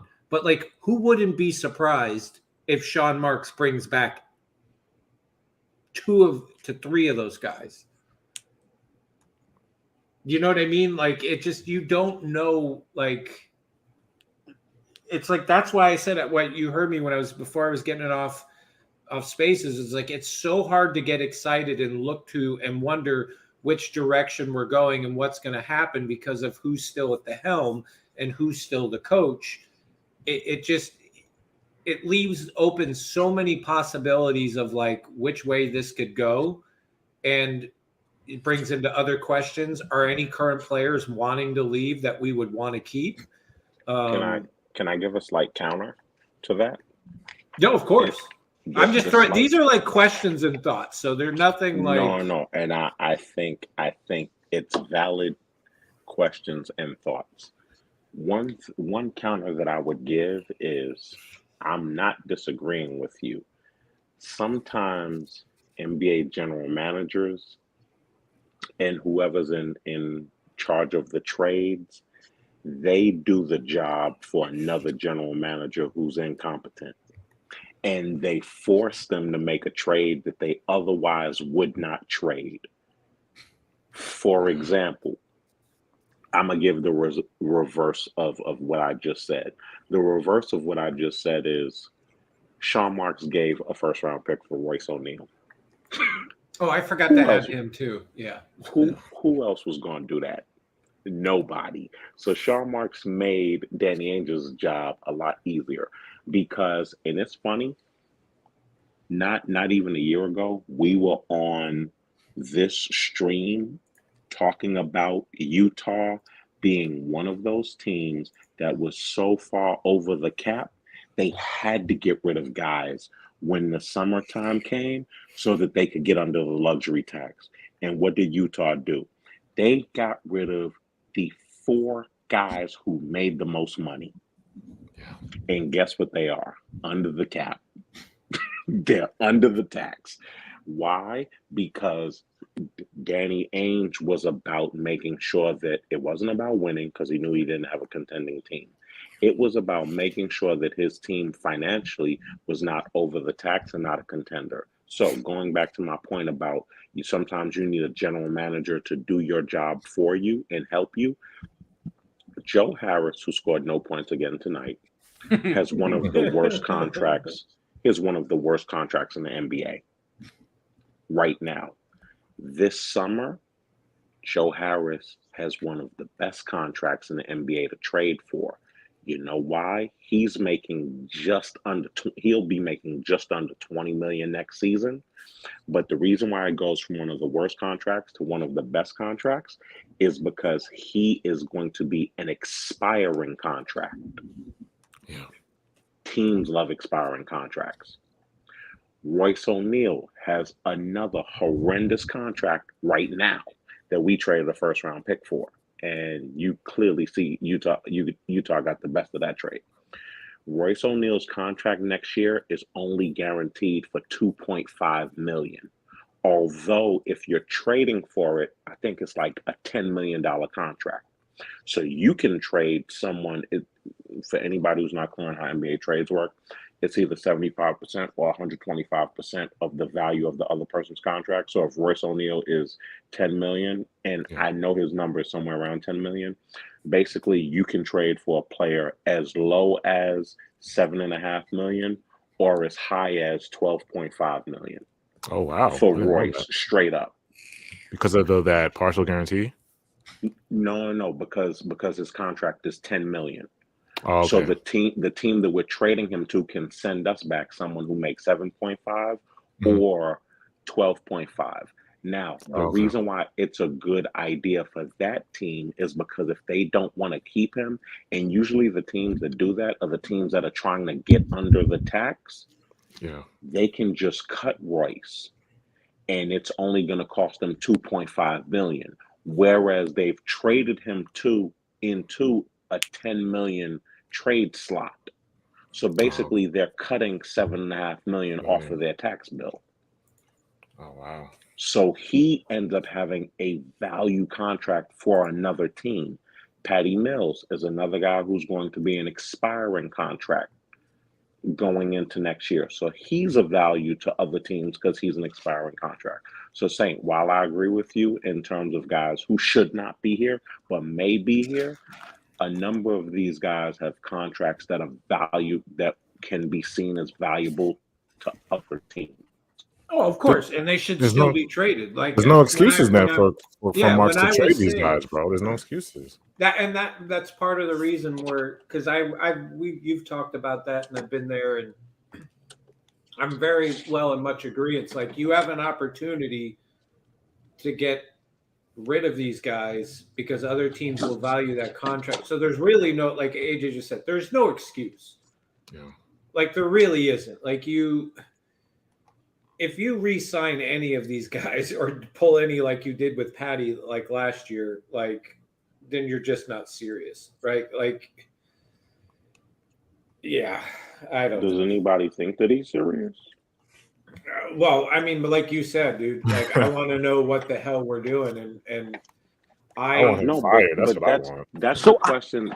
That's a question that I really wish one of the reporters would ask. Like, what is the direction of the team? Yeah. You literally have a team right now where you don't know they're not good enough to they're not bad enough to tank. They're not good enough to even contend at all. It's not even close. You don't even know this team is a play-in team. And the thing is, you can't possibly tank because one, obviously you're not gonna have your picks going forward. And two, like you don't even really have young guys like that. Like you have Cam Thomas, but like that's it. That's really it. It's not like I don't see any insane upside in Daron Sharp. You don't have a bunch of young guys like Detroit or OKC. You don't, or Houston. You don't. Well, and you don't have it, and you don't. And even with that, right? And even with those teams, with those insane young guys, guess what? They still at least have a first option. But let me to what your point, and let me ask Jay this and what his thoughts are. Do you think this is the year, like right now, that I don't want to say you purposely, but like the more we lose, it actually benefits us pick-wise going into this next draft? And I don't know if maybe the question is, maybe we should tank to some degree. Because no matter what, I don't think we obviously can catch Houston for being that bad where our pick is where they would want to swap it, right? You could viably get a good pick this year if we continue to lose. Like almost like I'm wondering, I kind of am like okay with us losing because I know it gives us a better pick. I mean, we're not going anywhere. We may not, we know we're not doing anything in the playoffs. We damn near might not even make the play-in. And if we do, we're probably losing that game. So wouldn't it be better for us to kind of be quietly rooting in the background for loss? Yeah. Oh, I'm rooting for us to tank this season Yes, that's what I'm saying. Yes. Yeah. Oh, yeah. But I look. There are a lot After of we beat the people Knicks, though, we got to beat the Knicks first. Oh no. I don't disagree with that at all.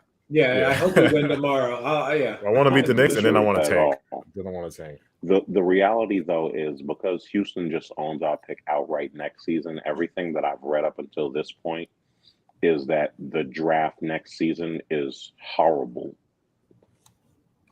whereas the draft this season is full of prospects. Yes. Full of them. So that we have 2 first-round picks right now, I would use both of them. But at the same time, there's no urgency. Seriously, there's no urgency in making the playoffs. The only thing about making the playoffs is that Joe Tsai gets to say, we made the playoffs. After we got rid of KD and Kyrie. And if we make the playoffs and get swept, he'll just say, well, we got swept with KD and Kyrie. Yeah, exactly. That's why we just don't need to make the playoffs. But he's not thinking in the big picture. Like it'll be better for us to tank for the betterment of the future of this team. But he's not thinking like that. He's just thinking about tickets. Thinking about the Nets, bro. Yeah. Thinking about his fucking lacrosse team. Like he got a lacrosse. I didn't even know he got a lacrosse team for real. Yeah, yes. He does. Oh yeah, he does. Bro. That's the only thing he be tweeting about. He only tweet about his lacrosse team and the Liberty. He don't really tweet about the Nets like that. And that Brooklyn loves this team. Brooklyn loves this Oh team. God. they sure do. Yeah, somebody said, and then Nets Daily said this was a horrible draft. No, this is a generational draft. I'm sorry, Nets Daily is wrong. AJ. Nets Daily is 95 years old. Stop taking what he says at full heart. That is a 95-year-old man. Yeah, somebody said that in that the chat. They said Nets Daily said it was a horrible draft. Oh, What- here he said which this draft. one? This Probably year? just sleepy. He said this draft is going to be a horrible according to Nets Daily. Oh, he's an idiot. Huh? What the fuck is Nets? Yo, Yeah.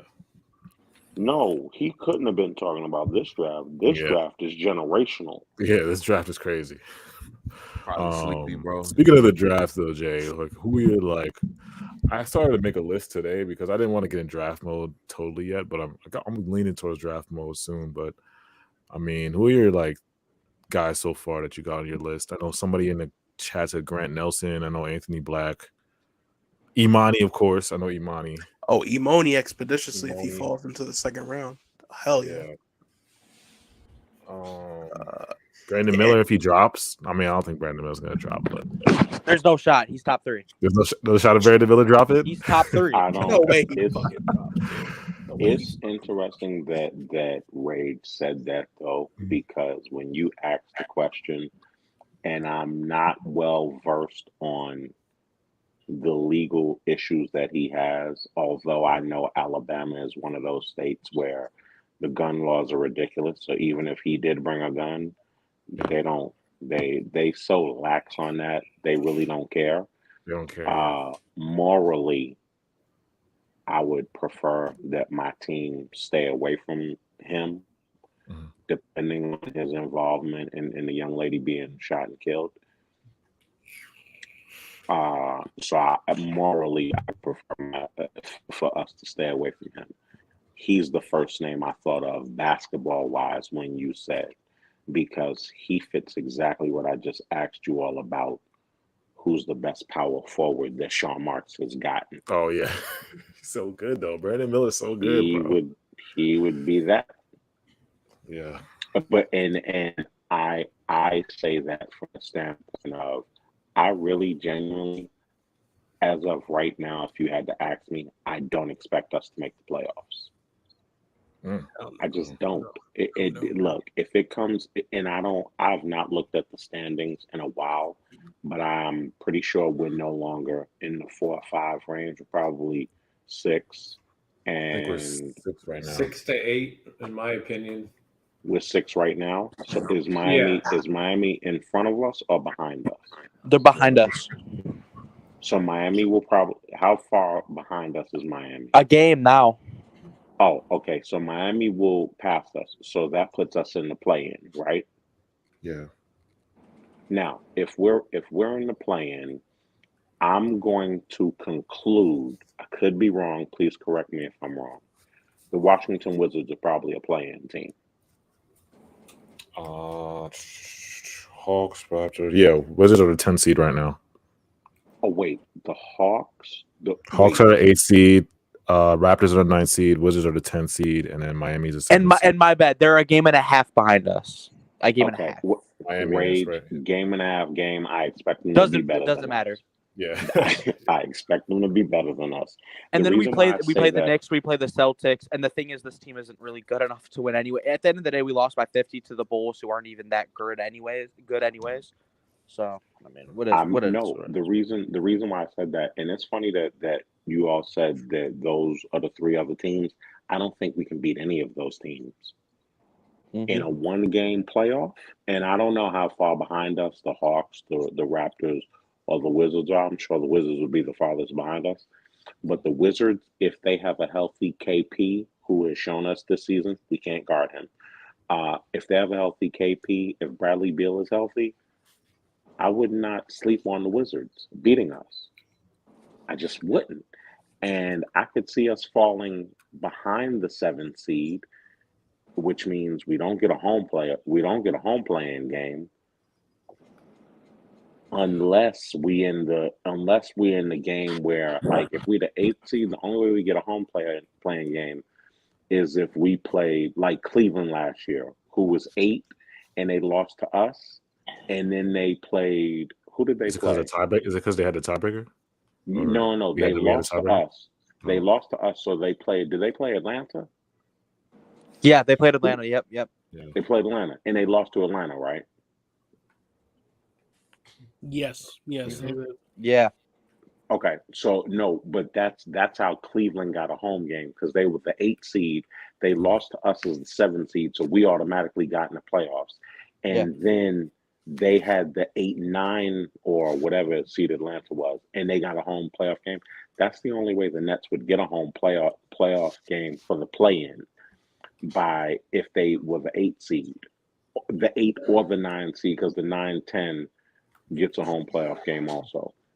But I could see us losing to any of those teams. It's not a guarantee we're going to make the playoffs. Yeah. It's not. And honestly, realistically, we can really lose to anybody. I mean, we lost to anybody when we had Kevin Durant and Kyrie Irving. Now what makes you think that that's going to change with a worse team? Especially when we still have a bunch of guys who haven't really played together. Obviously like Cam and Mikal, but like that, it's just them two, and then you have to add on another guy. Every single it's still a whole new team as well, and we still have a coach trying to figure out everything. So you can really lose any game, especially with teams who've been around for a minute and know what they're doing. Yeah, shout out to Brooklyn Nets 11, Anthony Black soon. Yeah, Emoni Bates, somebody say he doesn't pass the ball? He would basically be Cam Thomas 2.0 one-on-one basketball. If they've seen the team that he plays for, I wouldn't pass either. He plays for a bad team. He plays for Eastern Michigan. They have like 5 wins this whole year. Yeah, he can't. I mean, like I said, who's he gonna pass to? I mean, going back to him, he's definitely a little bit of Brandon Ingram reincarnated to me. Like I have a good feeling about him. And plus, he's a 2nd-round pick. It's like you might as well go for it. I think that's his ceiling, though. Am I wrong, Brandon Ingram? Ceiling? That's not a stretch for a ceiling. It's not. Yeah. Like that's the best he can get. No. Yeah. I think he's, like I said, talented scorer. What is he? 6'10", 6'9", 6'10". Lanky and insanely lanky. He can score the ball. Yeah. He's always been able to score. Yeah. What's his defense like? His defense is not good, but I don't expect his defense to be good.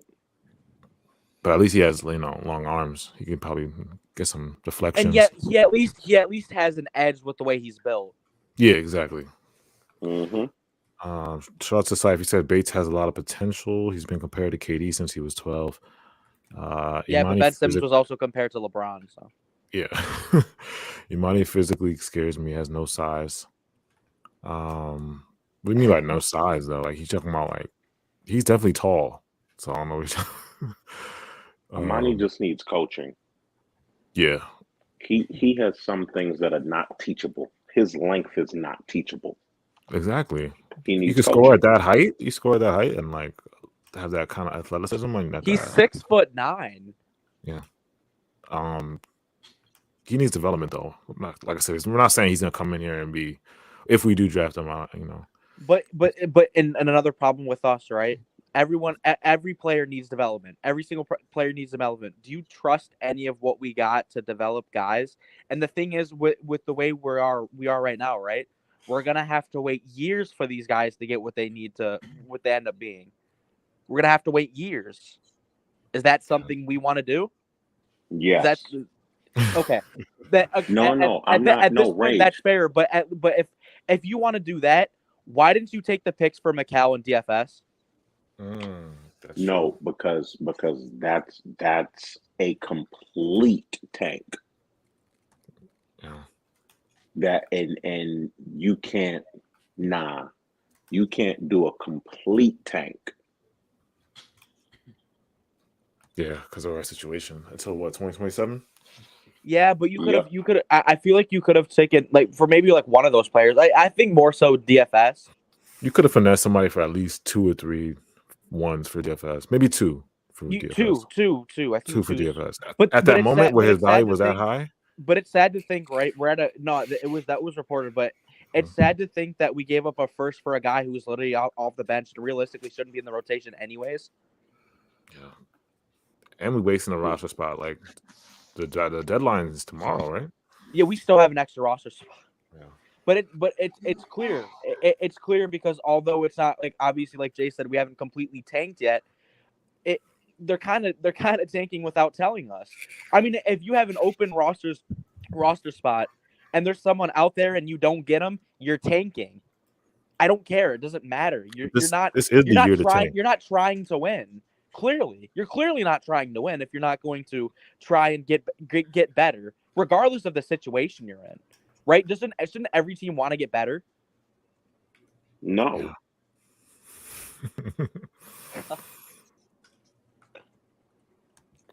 Shout out to GR. He said GG Jackson 6'9" hybrid forward would be a good wing, but we could have to trade up for him. Fuck is a hybrid forward. I'm gonna put that on my list. That's just and Jay, I'm gonna ask you this because I think I'll just ask you this. Do you think we should trade up with the picks that we have? Absolutely not. You mean like package them for one pick? I mean, not necessarily both of them, but like use one of the picks or something like that, and just try and trade up. What are we attaching to it? We should attach a player. Yeah, but who would we attach? Royce, Joe Harris. I don't know, somebody. Why would teams want any of those guys? Nobody's taking that. Who the fuck wants Royce? Seth? Oh no, wait, Seth's gonna be a free agent. Who wants Royce O'Neal, bro? Bro, somebody's gonna take Joe. If you attach a pick in Joe Harris, you can move on, man. They're gonna take Joey Buckets, the guy who's getting $18.5 million per year and is playing 6 minutes. Unbelievable. Bro, he's still a shooter, bro. He can still light it up, bro. Yeah, he can create his own shot too and play defense. That's true. Nah, somebody's taking that Joe Harris. Shut me up. Somebody's gonna take that Joey. I think Joe Harris is purposely tanking on the court because my God, is he awful. I said attach Ben. Teams want Ben Simmons, the guy who tries and cares. He doesn't just want to drip out on the sidelines for everyone. I'm sure everyone who's a Nets fan is like, oh, who cares about how good he's playing? Look at his face. Oh my God, beautiful. Balenciaga Ben, man. Take it all off and burn it. Fucking lock yourself in the gym and play some basketball. God.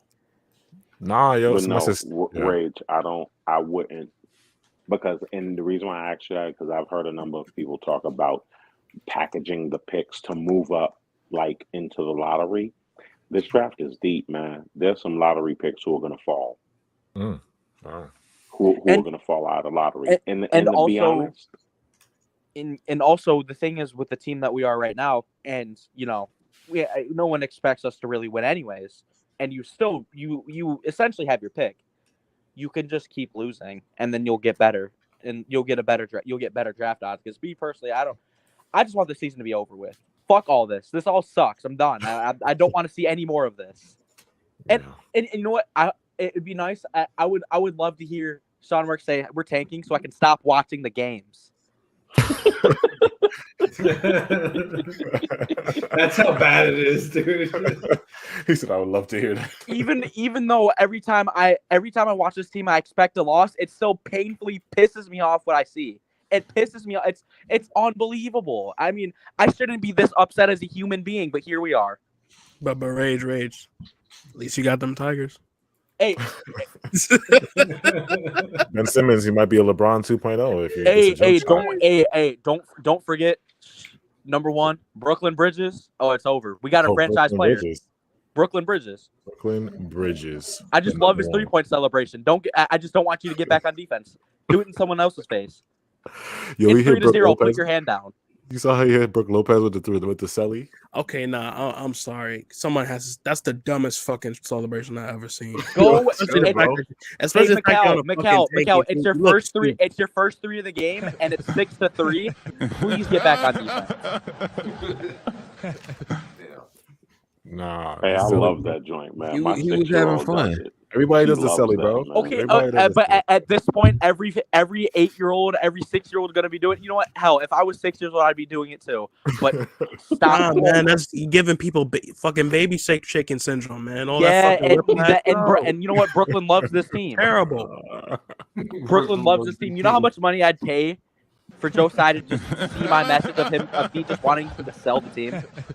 He has to see his replies, bro, because like anything he tweets on Twitter, like the first thousands of replies will just be like, "Sell the team, you're a bozo." Like it's just the first 500 replies are "Sell the team."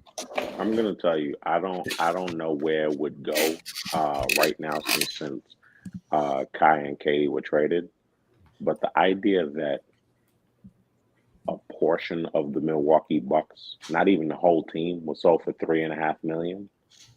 Joe Tsai can make at least 3.5 billion. Joe Tsai can make at least $5 billion off the team.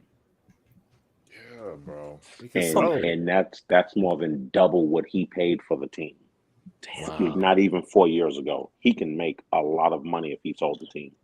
That'd be great. God. That'd be great. You But should do it, bro. But that's not even enough money though. Yes, he needs more. Why would he stay here? Like, I don't know. Maybe because he wants the liberty. Like that's probably why. Well, he could still own the liberty and not own the Nets. He doesn't have to sell them together. Yeah, exactly. You don't got to sell them together. Hey, you can still keep one of them. Yeah. But doesn't he own He owns the Barclays Center too, right? Yeah, that was part of the deal. But again, is unbelievable. You can roll over whatever you want into the sale. Yeah. Yeah. We would be so lucky. I got nothing else though. I'm a sad Nets fan. It's just crazy that there's owners and GMs who actually like want to make their team better. It must be nice. It really must be nice. Isn't it crazy that teams see that teams are contending? Teams are contending. They see good players. And they're like, hey, maybe we should get this guy. We've needed a backup center for almost what 18 years. Let's wait out and not get one. Let's have Utah has never played backup center. I said like high school, 7th grade. I mean, it's unbelievable. It's like, what makes you even think? Does he watch the games? Daron Sharp fucking sucks. I don't care. He sucks. He isn't gonna. He can't play backup center, bro. And Claxton still isn't a center. We don't even have a center. We don't. I don't understand how you expect this to work. We needed a center for so long, and it's just crazy to think when you think of KD's situation how much better he has it. Like he had no help. It's crazy. We don't even have a center. Competence. He wanted Sean Marks I can't lie. I've seen fucking soggy cookies defend better than Daron, bro. Oh my god. It doesn't, bro. You understand how crazy that clip of him versus the Celtics was? Yeah, that was OD. Yes, he had to have been using his brain. He was getting cooked. What is his thought? What is his thoughts when he's like, damn, I can't grab a fucking rebound. We said, Chubbs, I'm glad the Mets are in spring training. Hey, Ronnie, I Mauricio. still can't pronounce his last name. He should be called up. Oh, he is out there raking. Oh my Yeah, God, man. no reason he should not be called up. No reason. Shout out to JR. Yeah, I'm gonna write Grant Nelson. Who? Baba Miller? Gotta look at that. Hey, can Baba. I say Ooh, I something love that off name, dude. of what Rage just said though? In terms of like you look at other teams, the Celtics keep showing you. The Celtics felt that in the finals they needed another ball handler. So what's the first thing they did in the offseason? They traded for Malcolm Brogdon. And then they said they already have Robert Williams and Al Horford on the team. They said we need another backup center. So you kept hearing them linked to Jakob Poeltl, who they did not trade for, but then they traded for Mike Muscala. It's like a team that has championship aspirations.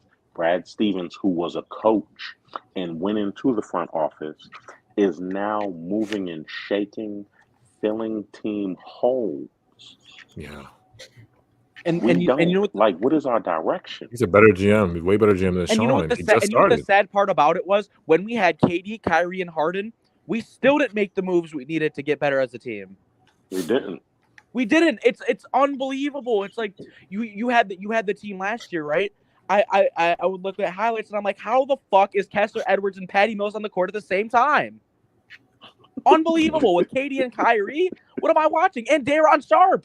What's going on? Yeah. How does our team so bad that they have to start?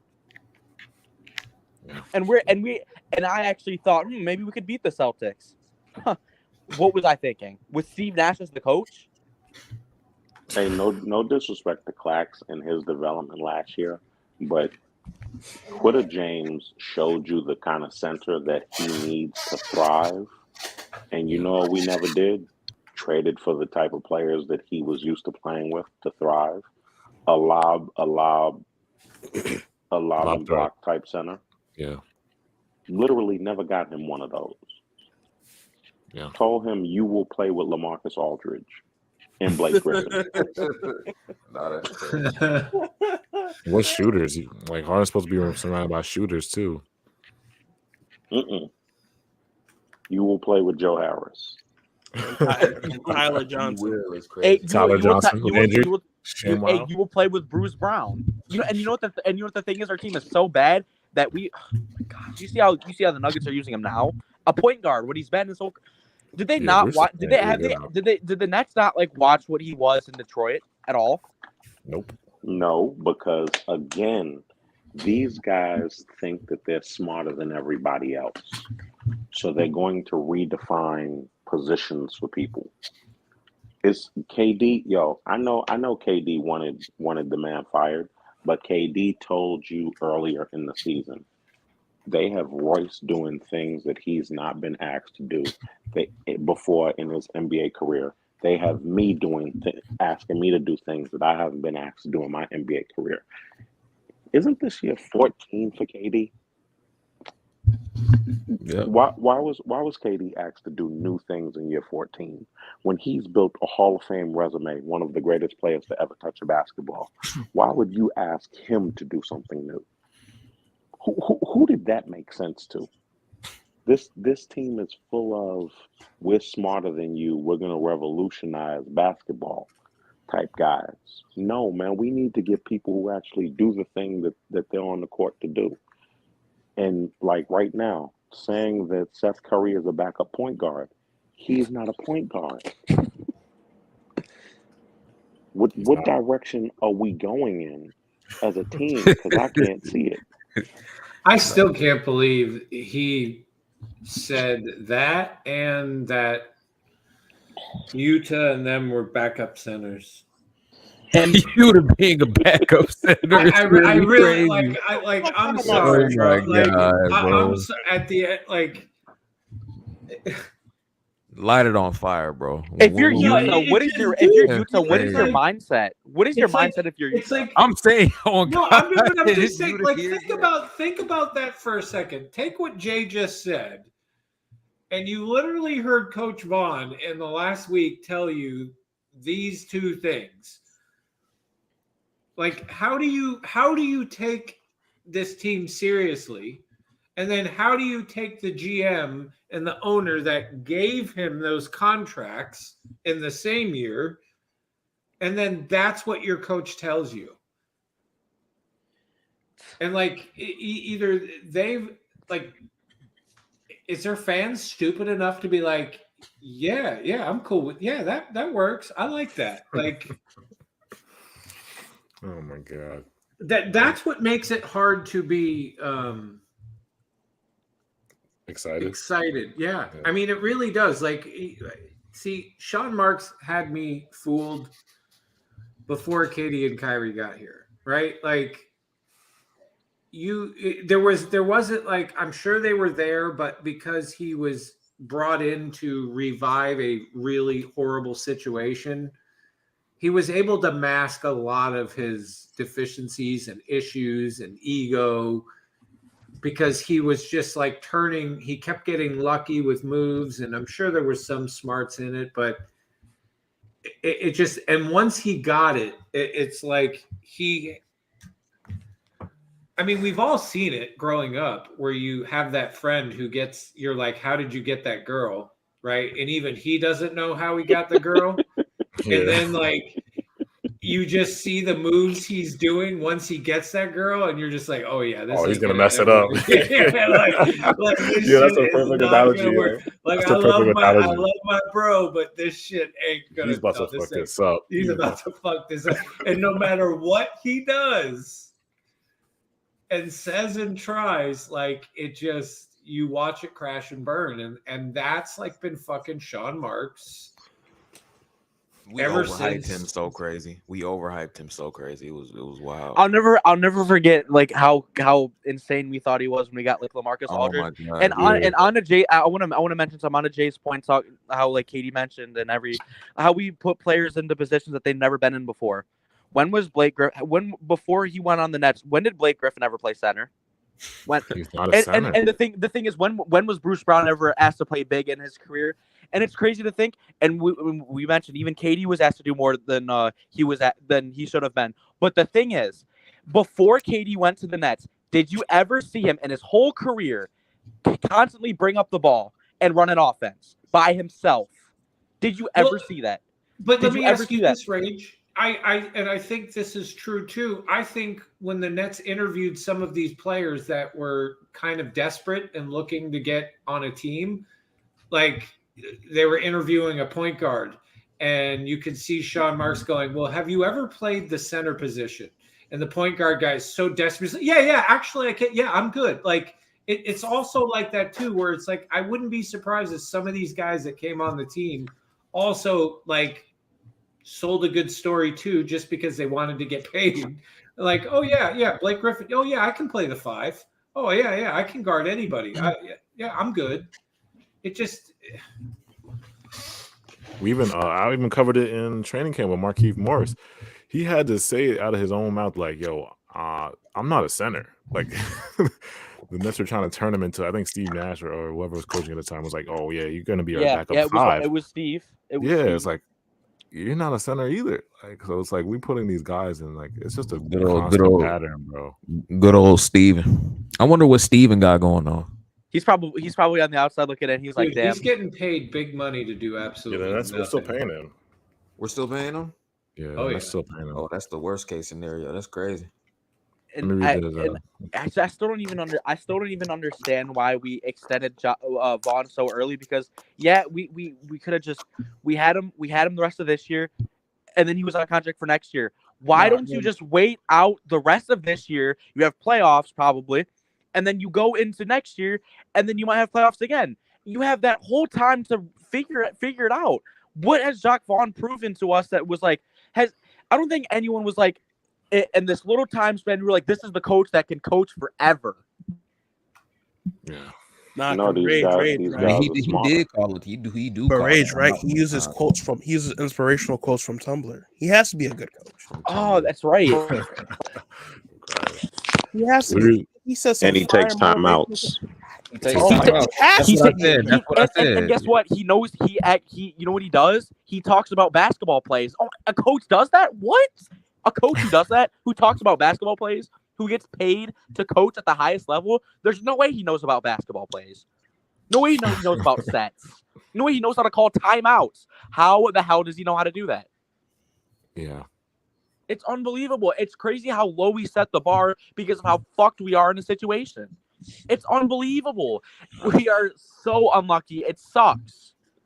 And now we got to go through even more of this, and we still don't know where we're going to be at.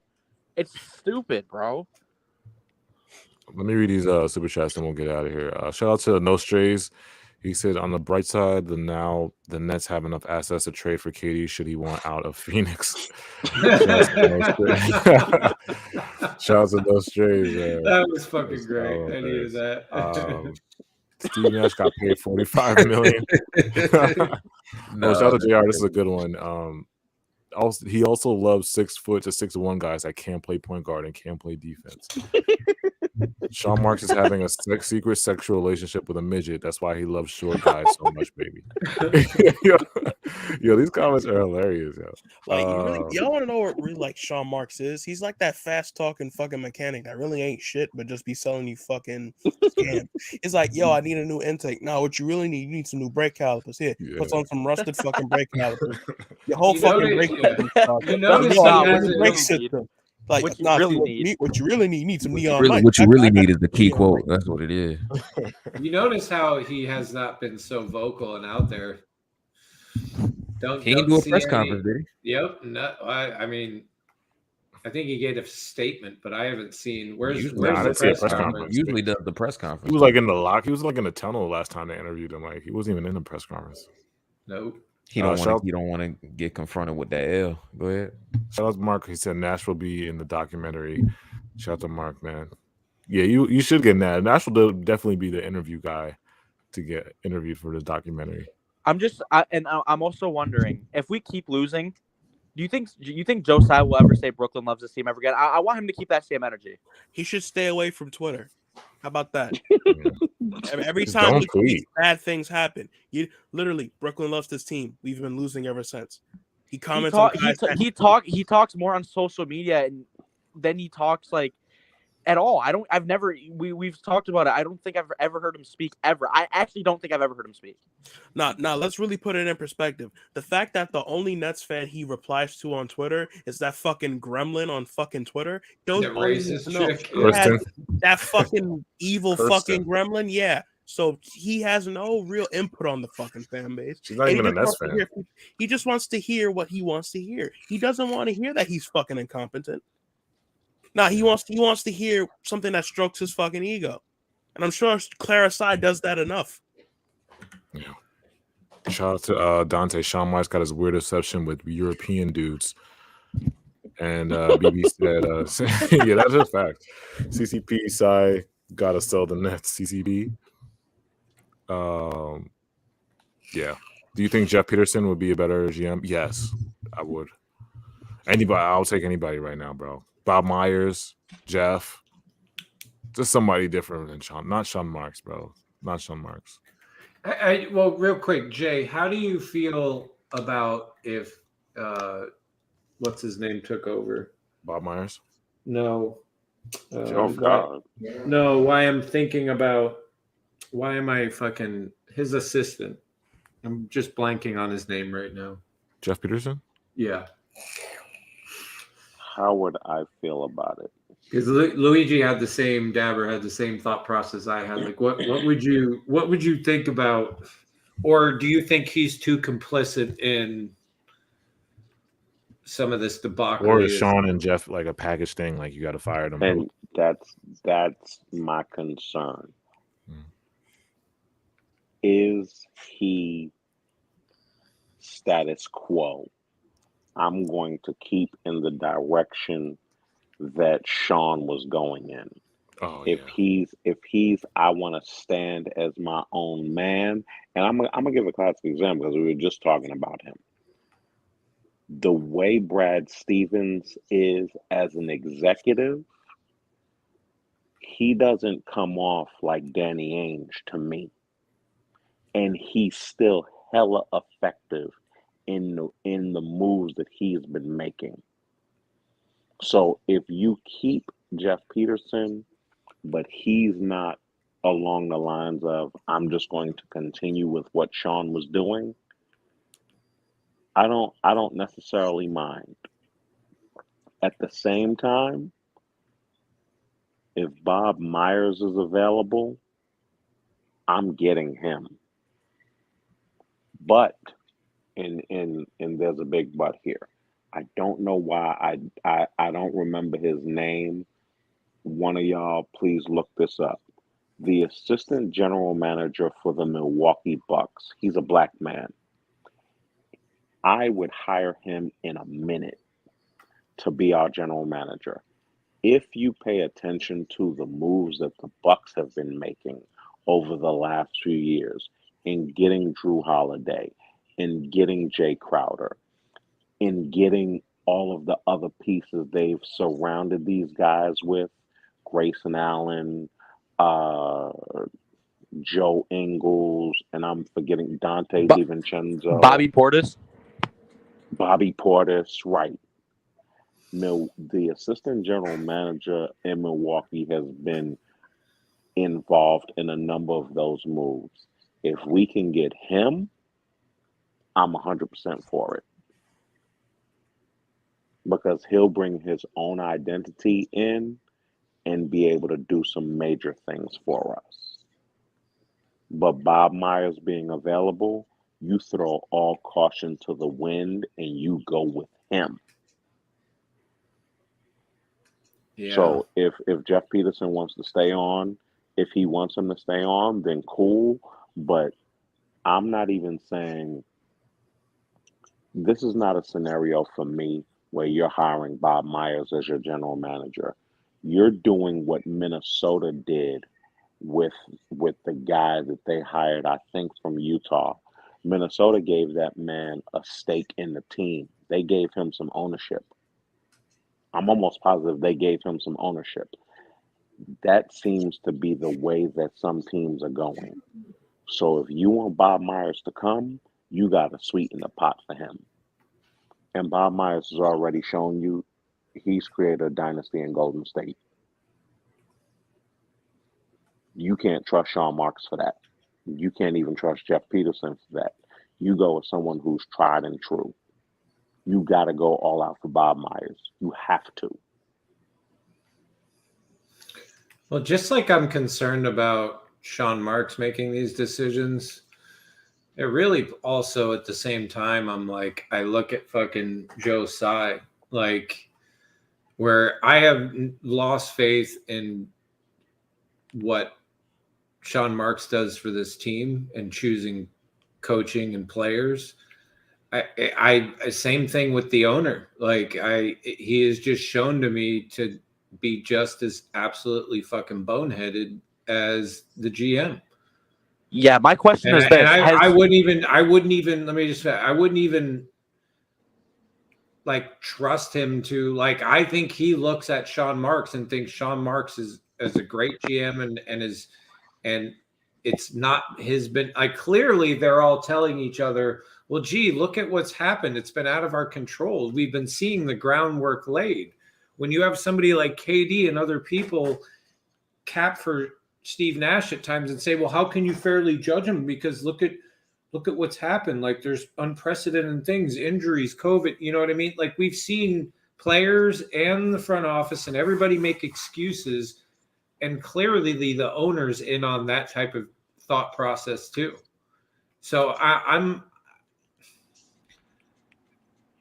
as much as I want that, like I just have zero faith that this owner would even recognize what the right thing to do by this team would be. Like clearly he even as an owner, he has no fucking clue what he's doing. But this is where I would hope that wasn't true, and I'm not disagreeing with anything that you've said.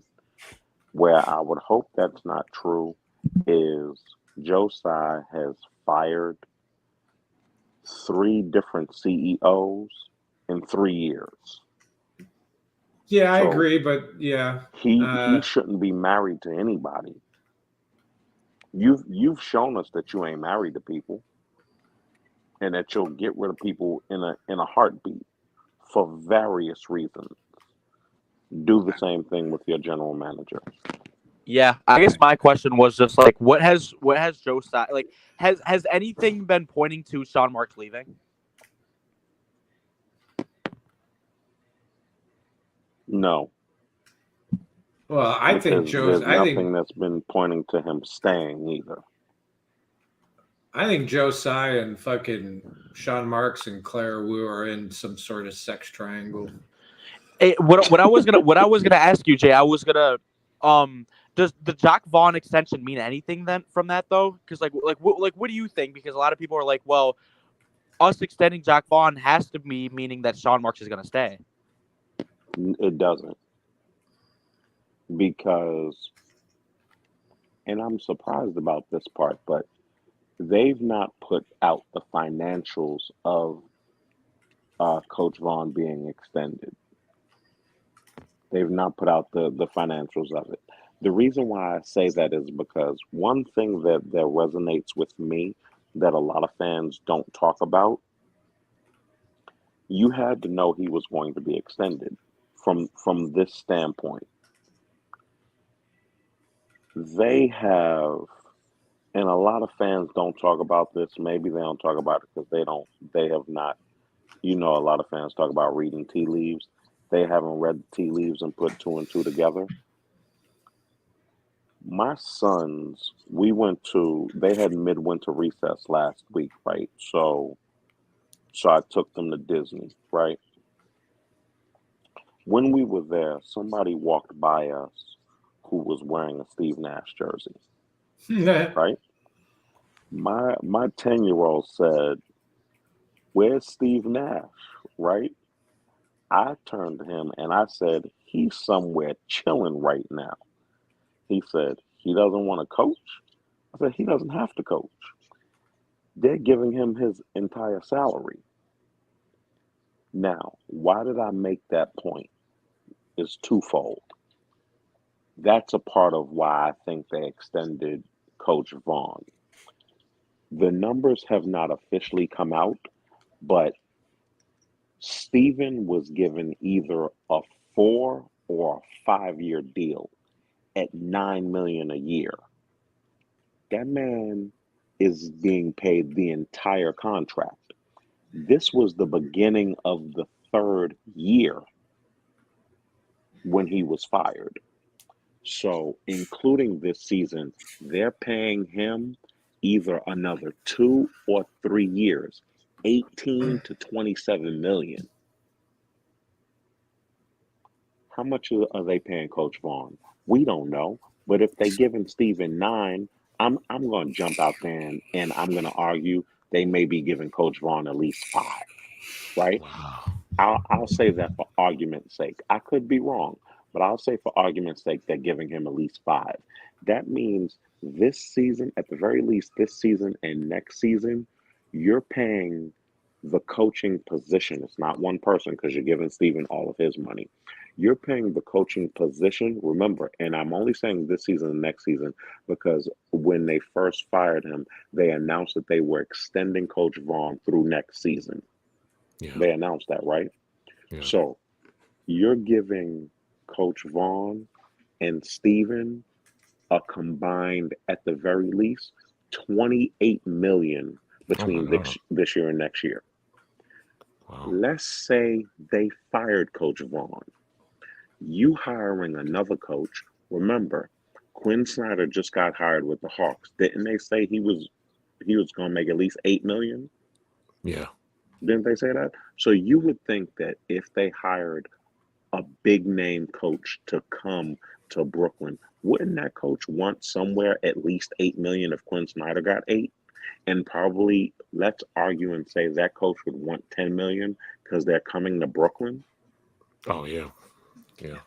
They were looking at Quinn Snyder though before. They were looking at Quinn Snyder before Ime. Right? Yeah, I think before Ime. So if that's the case, we can even use Quinn Snyder's $8 million. Let's say you fired Coach Vaughn, right? You add the $8 million per year. You're now next season alone would be giving the Brooklyn Nets coaching position 20 to 25 million. Wow. How the hell do you do that? And arguably for the next couple years, that position alone would be making 20 to 25 million based on 3 people, and only one person is in that job. You can't do that. That makes no sense. Coach Vaughn had to be extended. But even with him being extended, but at the very least this season and next season, you paying a coaching position $28 million at least. Does that make sense? That just makes I can't believe this. My thing was just why didn't they just wait until his contract was up, Jacques Vaughn?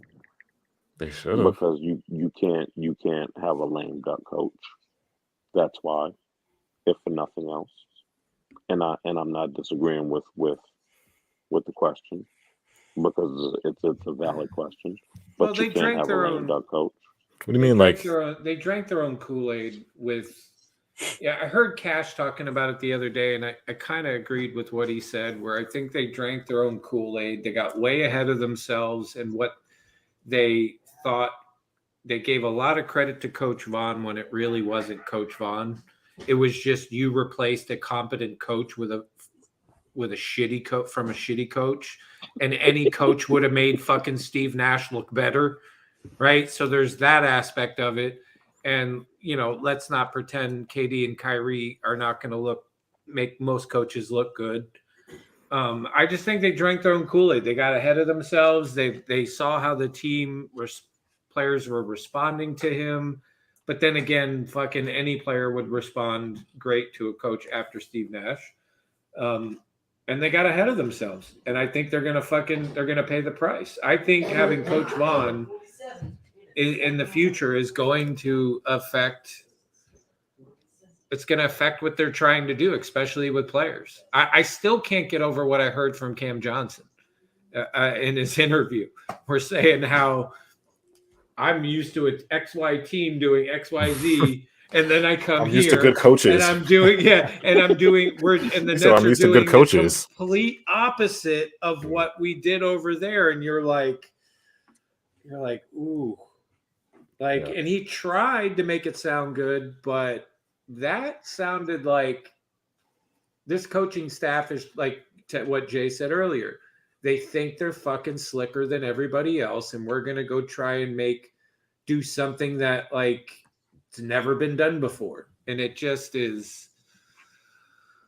Ugh. My question is, how could you have an ego like that when you just fumbled the arguably one of you arguably fumbled the most talented team of all time?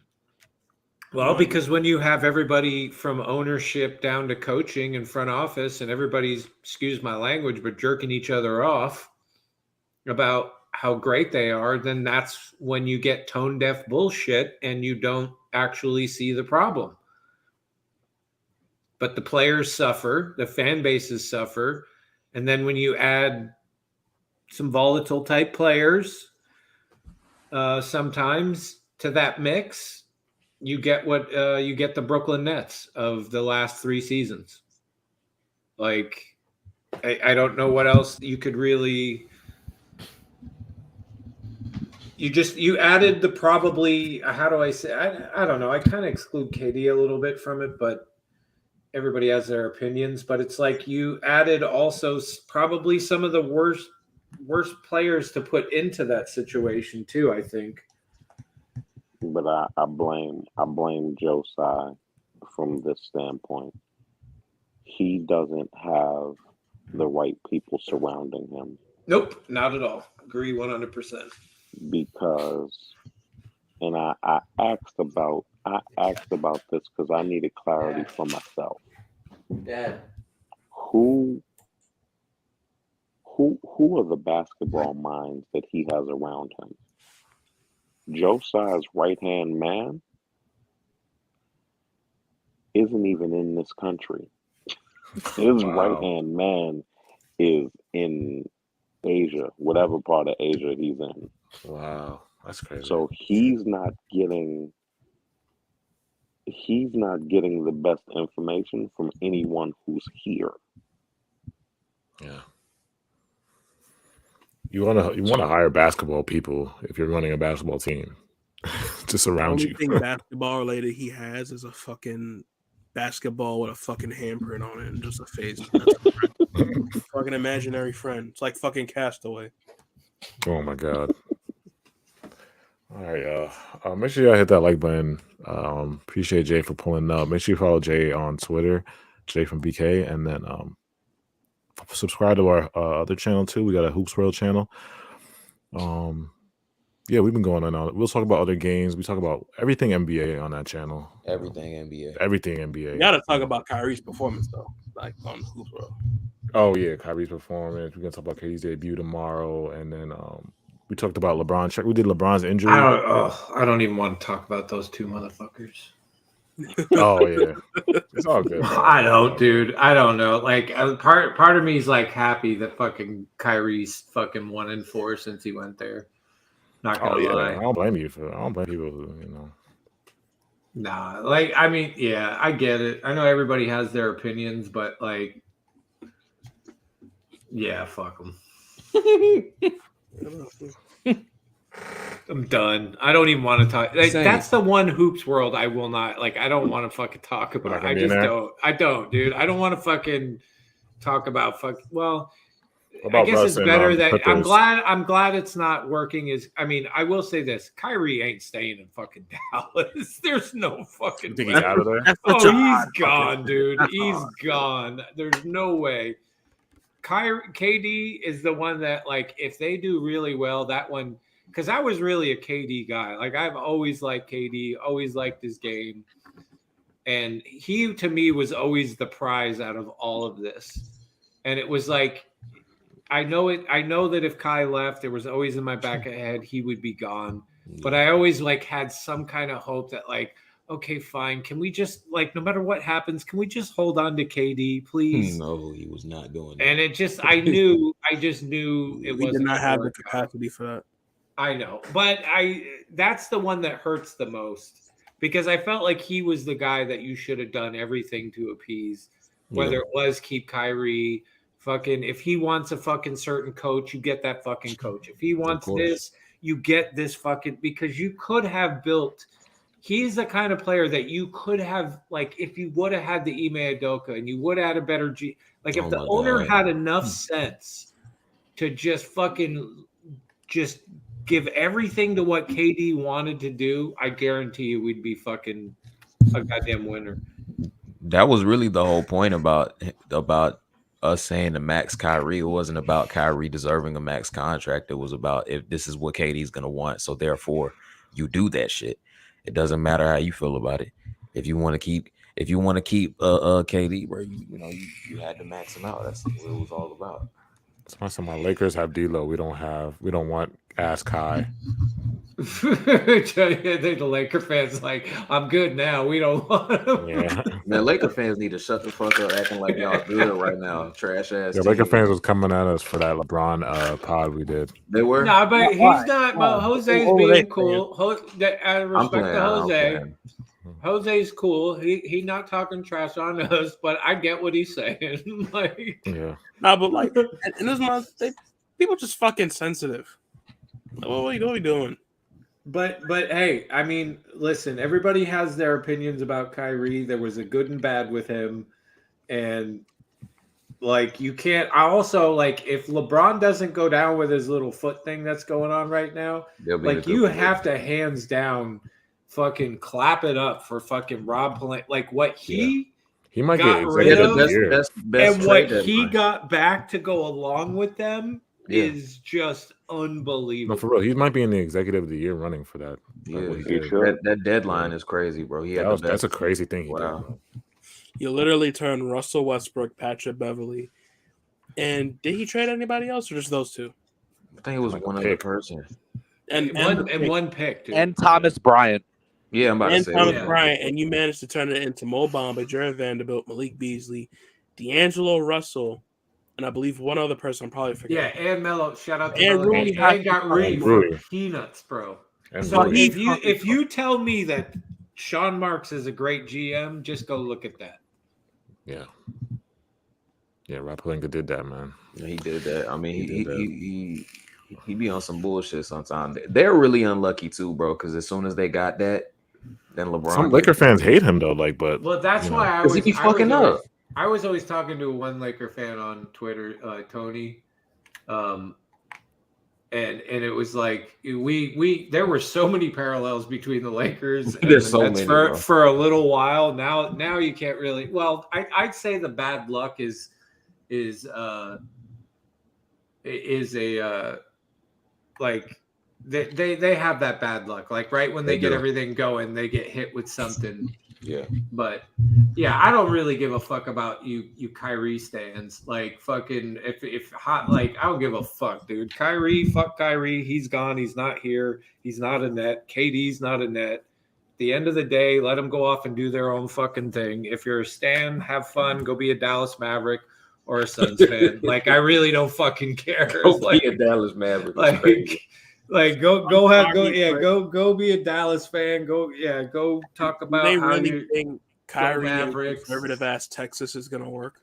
Oh no, he's gone, dude. There's no way. There's no fucking. And how long we haven't done one Kyrie pod yet. We haven't talked about Kyrie at all on that channel yet. All I will say is that Kyrie stands and like KD stands are some sensitive motherfuckers, dude. Like you say one thing wrong about them dudes, and they Harden. I like Harden and Westbrook. Harden, James Harden.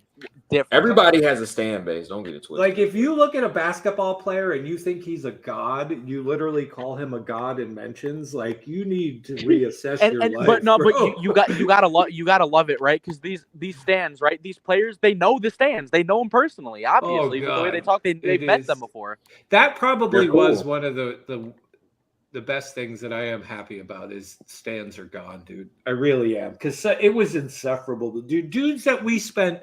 Like, but it was crazy too. Like dudes that would come in here in the chat and you had no idea they were a stan or in spaces. And as soon as these guys were gone, like it's like they became somebody completely different. Like you didn't just spend the last like 3 seasons like talking, getting to know these people, and then all of a sudden just a complete flip. Right. And like you see like the energy that they try to make excuses of why they're jumping to the next team. And it's just it actually is pure comedy. Like I gotta admit, that shit sucks. Those are the people that probably grew up and like got participation trophies, like never don't want to know what it's like to actually lose. I'll always remember a kid I was talking to, and he was honest. He wasn't disrespectful. He was cool. But I said, why are you a stan of like, what is it that like, and he's like, well, this way I'm never a loser and I don't have to like sit around and watch my team suffer. He's like, I just go to the next new thing each time. And I'm just like, and he's like, that's how I've always been. And he's like, yeah, I don't like losing. So I just keep, and I'm like, wow. Hey, bro, shit. He's probably never heartbroken like us. He'd be like that, you know what I'm saying? It's a new world, bro. Because I don't think there was ever. I don't know, Jay. You're not as old as me, but you're getting close. Was it ever like that when we were kids? Were there stands? There were probably Michael Jordan stands when y'all was kids. There were, but Michael Jordan. It wasn't like it is now. Yeah, I mean, I guess there was no social media for people to profess their love like that. And you'll agree with this, unless you like lived in the city where the fan like for me, it was tough being a Nets fan because once I moved out of New York, New Jersey area, early on when I was younger, you had to watch whatever game was on TV. And if you were a New Jersey Nets fan, it was very far in between that you ever got to see a game on TV because you didn't have all of these situations. I said this earlier, like you didn't have all these, NBA fucking league pass and all these things where you could, and it's like, so you kind of like, yeah, you may have been this fan, but you really kind of fell in love watching Michael Jordan or this or that. Like, especially if your team never made it really to the playoffs. It was like you watched basketball if you were outside of your state. But yeah, That's one of the first people I remember watching basketball. Yeah. Like, you know what's hilarious about all that, Saint? The first basketball game my dad showed me was Bulls versus Knicks playoffs, where fucking Pippen dunked it on fucking Ewing. I kind of missed that in a way back then That's because hilarious. That was my first introduction to the Knicks. That's fucking hilarious. But in a way though, I'm not gonna lie. Like even then, I didn't really like. I kind of enjoyed. I gotta admit, I enjoyed watching basketball back then, even though I didn't get to see the team I like so much, because it just really made me appreciate more like all like different types of players. I really enjoyed the games more. I not necessarily had like a stake in it. Like it just, there was something, I don't know. It was kind of like a pure sense of like really watching and enjoying basketball. And then it just like with the addition of social media and being able to watch every one of your Nets game, it's changed. I don't know. Like it's made the suffering a little bit more painful in some ways, but is what it is. But all right, I know AJ wants to get out of here. Jay, I appreciate you coming up. Chubbs, Rage, Julian, you guys have a good night. Chat, y'all have a good night. See you tomorrow.